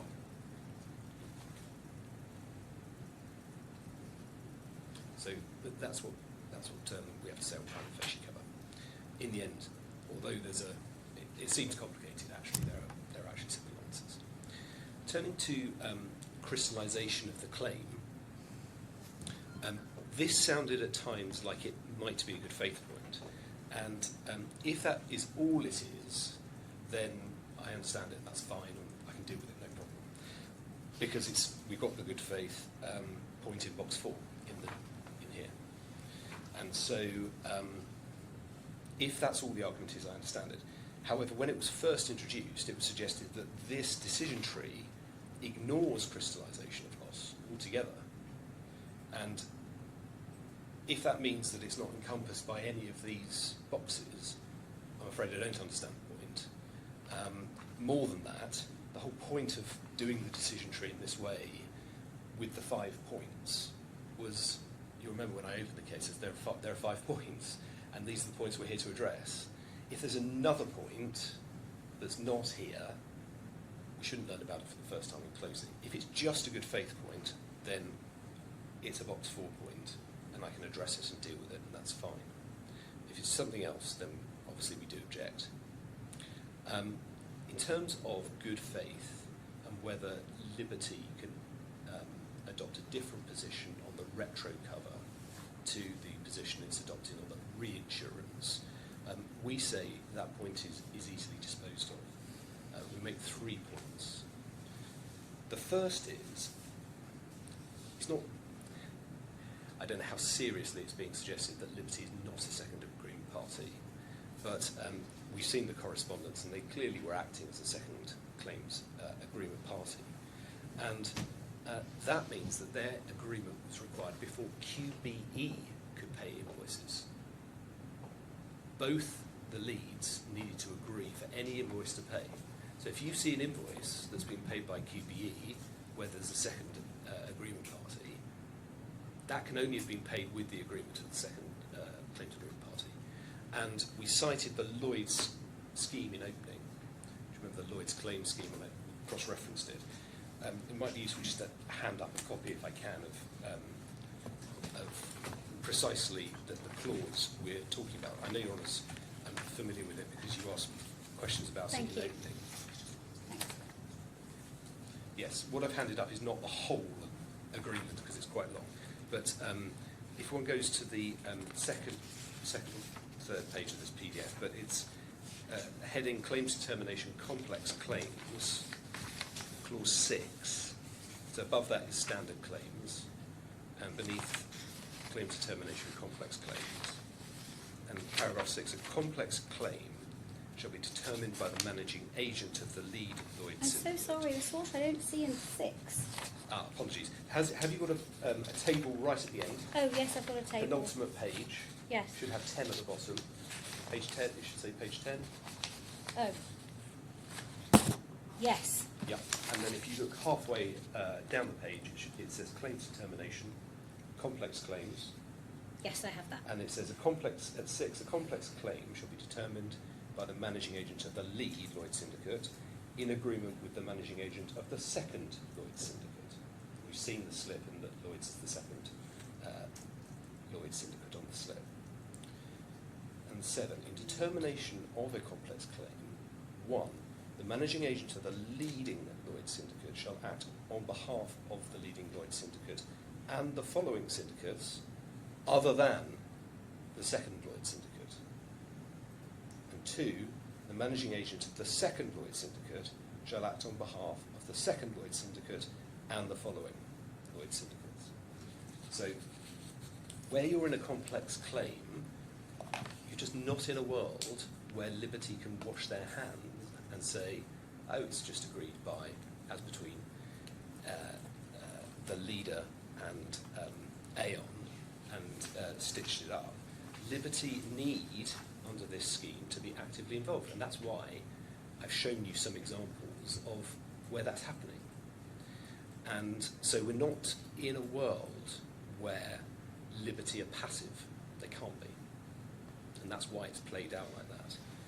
And as I say, that means that we don't need to show an email for every $2,000 invoice from CJC, which is approved by QBE, showing, oh, well, there's an email from Liberty as well, because QBE can't have approved it without Liberty.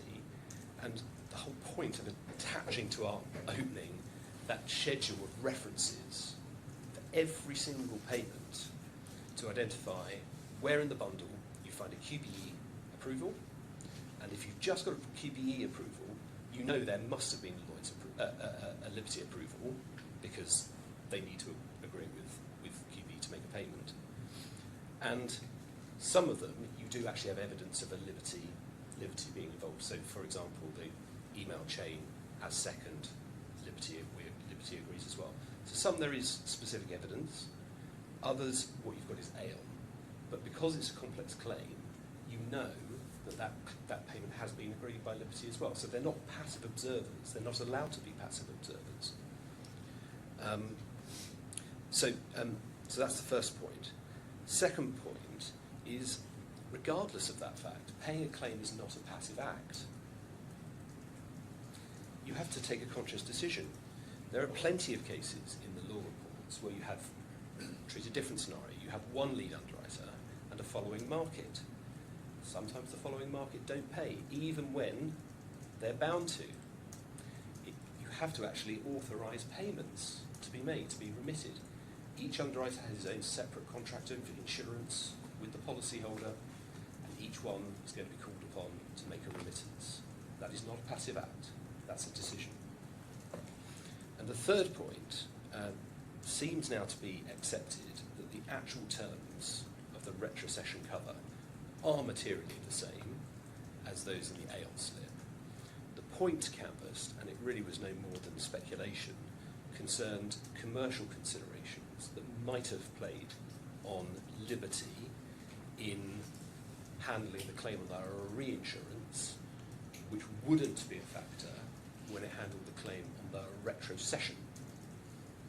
As I say, there is no evidence on any of that. It's just speculation.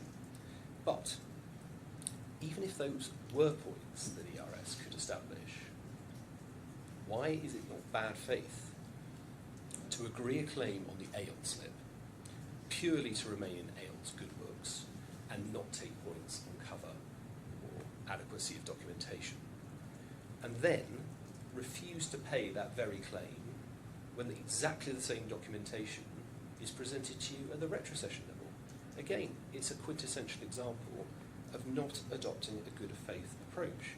So not only is this speculative scenario not evidenced, it would even in that scenario, it would be a quintessential example of bad faith to do something different purely because you wanted to keep in Aon's good books on the reinsurance level. As I said, to the extent that crystallisation is something other than good faith, then we don't really understand the point. It was said at one stage this was about whether HOC3, I think it was towards the end of the submissions, whether HOC3 had crystallised, but we accept in the sense that we haven't made any payments yet and aren't presenting any payments up the line, that HOC3 hasn't crystallised in that sense. That's why we're only seeking declaratory relief. So if that's what's left of the point, well then, okay. The last point, or the last main point, there's a couple of mop-up points. My learned friend drew your attention to the fact that Fraser and Furman, so this is in relation to box 5. Fraser and Furman, of course, is a case dealing with an unmeritorious defence. So the Court of Appeal is saying, look, they wouldn't have taken it because it's not a good point, and they're reputable chaps, and as my learned genius said to me, it has the ring of a 1970s Court of Appeal judgment with the most reputable Lloyd's underwriters and all the rest of it. But, and we don't dispute that those are the facts of the case. We're not relying on the case for its facts. What you weren't taken to was the Court of Appeal in Norman Hay, where that approach in principle is adopted, and all those passages from Jackson and Powell are approved, where the arguments are quite clearly set out. Look, in these cases, there may be a legal point that you can take as a defence of the claim. But the inquiry always is what would have happened on the counterfactual. That's the inquiry. You may have a good legal argument that wouldn't be taken. You may have a bad legal argument that wouldn't have been taken. But you have to investigate the counterfactual. And that's really difficult if you're not in the world that we're in, because you then say, right, well, it's not a great point. Would they have taken it? Would they have done a deal? Or it's a strong point, but they've got commercial considerations. Would they have taken it? It's all very difficult to judge. But of course, the beauty of this case is that you don't have to guess, and that's really the point.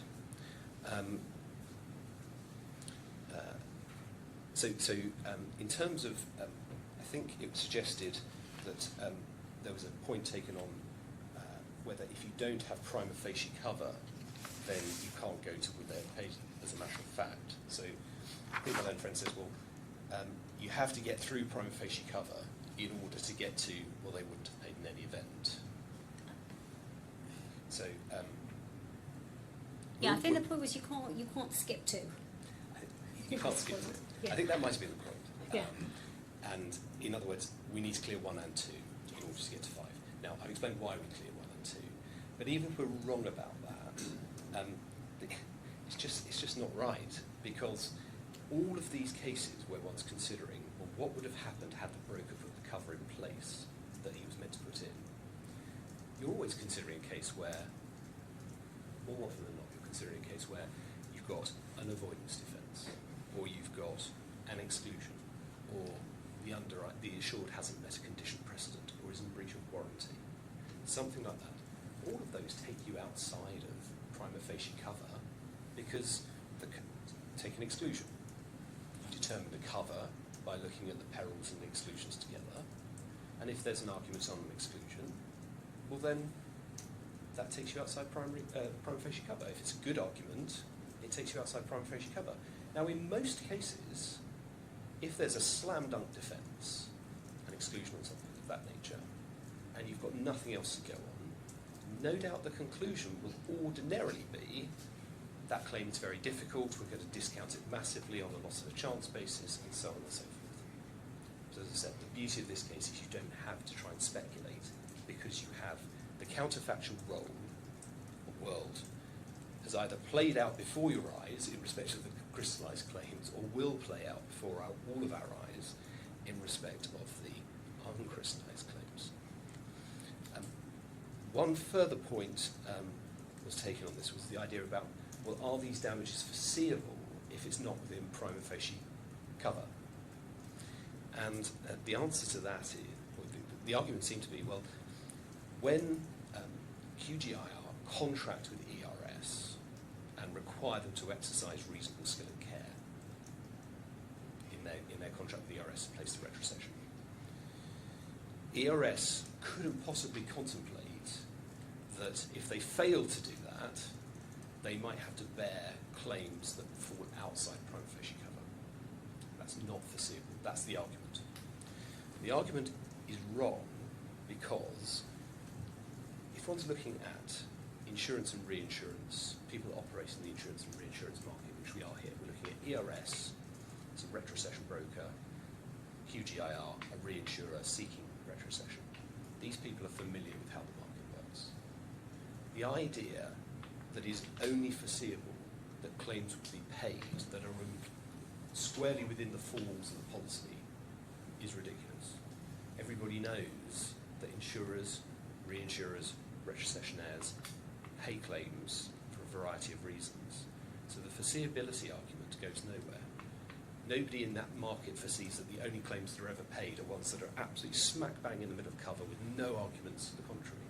Everyone knows there are grey areas, there are ex gratia payments. So foreseeability is just a non-point.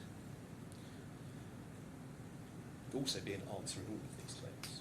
You can just say, well, no, there's a defence to the claim, nobody foresees that there's an exclusion. No broker foresees that they're going to be on the hook for damages for a claim that would be subject to an exclusion. That would be the answer in every case. You just have the foreseeability answer in the damages. It just doesn't work. And last 2 points, if I may. On the declaration, I don't know if we can get it.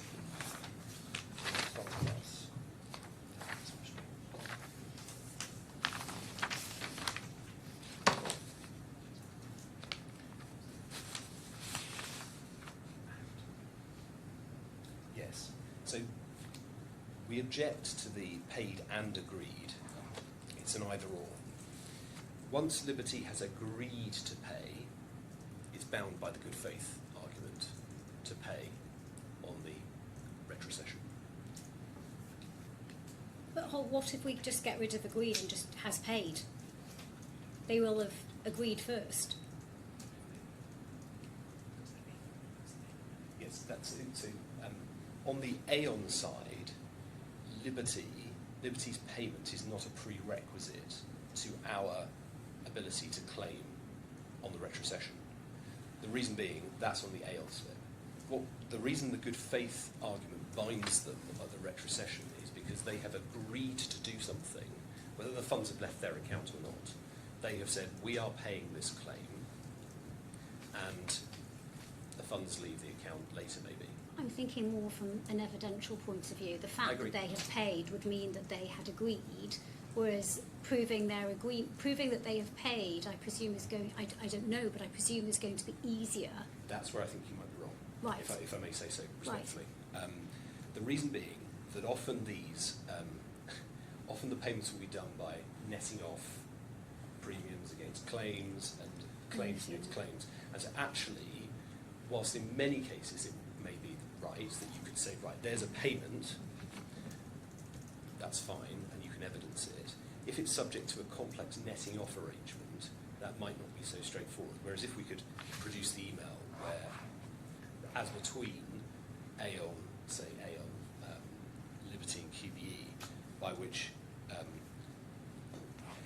Liberty have said, we agree this payment, then that should equally count on the retrocession side. So, yes. So, the second point is, of course, our cause of action as against Liberty on the retrocession is not dependent upon their payment on the Aon slip. So that's another reason why we would say it needs to remain in the form it's currently in. But so the first point is proving payment might not be quite so straightforward. Although I can see why it's intuitively one feels, well, pay it showing money in an account should be easier. I do understand that. So that's the point on the declaration. In terms of interest, grateful for what my own friend has said. I don't have any formal instructions to accept his proposal, but similarly, I don't have any submissions to make against it either. So hopefully that... Will you take instructions? No, I think I can leave it with your honour to deal with it in light of what I have not said, if that makes sense. Can I just hear from Mr Blackwood on this declaration point? I think it's Yes. important. Firstly, Your Honour wanted me to refer the court to the paragraph of Mr Al-Ansari's report dealing with establishment of ascertainment of liabilities. Paragraph 9.40, page 931. Thank you. On the declaration, we have a preference for payment rather than agreed to pay, because evidentially we think it will actually be more straightforward, even if it requires a settlement of how, an explanation of how funds have been transferred. But Mr. They Walsh, will have been yes. transferred. If there's an offset or something of that nature, it can be very easily explained. Ordinarily, the funds will just go from A to B. But Mr Walsh suggested that, I suppose his point is that there may be set-off. So you saying paid could mean that there's been some set-off and there must be some record of that set-off. Yes, Is that what you're saying? Absolutely. It may be a set-off. I certainly don't accept that it routinely will be a set-off. It could be, but it may not. But there will be a record. Paid means funds transferred or funds allocated. And it's really very easy to establish that that's been done. And we submit is a lot less uncertain than have agreed. So are you saying that one possible wording would be LSM has allocated or transferred funds in respect of Yes. that invoice? Yes, I mean that would be satisfactory. Right. Anything else on that? No, Your Honour. Thank you. Just on that last point, if I may, the only reason for, I'm not trying to get any reason for stressing this is because dealing in liberty against whom we have no right. Sorry, the transcriber can't hear. No right to compel documents. So we can't go to Liberty and say, provide your bank statements to us, because what we can do, they can tell us that they're not going to cooperate with us. Why should we see them? It's of no benefit to them. So I think a broader way of proving what's happened is actually sensible, because otherwise we're going to be in the unrealistic world where if it's incredibly narrow and we say, well, let's see all of your accounting on your various accounts to Liberty, they may well say, for good reason, that's none of your business. Why should we provide that to you? Well, how are you going to get the agreement documents? Well, you've seen some in the bundles. Hmm. That's the thing. We actually do sometimes get emails saying it's been approved. And so, of course, that is just giving two different ways of being able to prove it in circumstances where we have no right to compel documents from Liberty showing funds leaving an account, less still get explanation from Liberty as to, well, why has this been set off against that? They've got no duty to cooperate with us on any of that. Nightmare. Right, and allocated or transferred funds, I guess allocated, again, Is the agreed to pay is the key.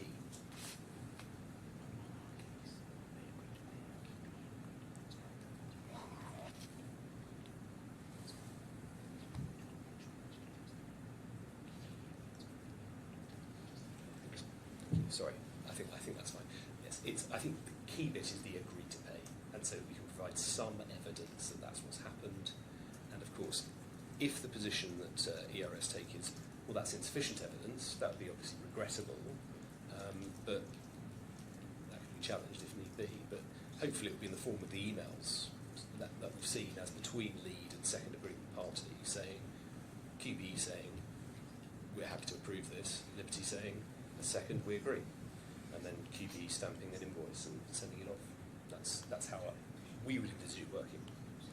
So. okay. Is there anything further that either party would like to address the court on? No, I think obviously we'll invite you to reserve jurisdictional costs and we'll have points to make on that in due course. But Wonderful. Well, thank you very much to counsel for their invaluable assistance. This hearing is adjourned.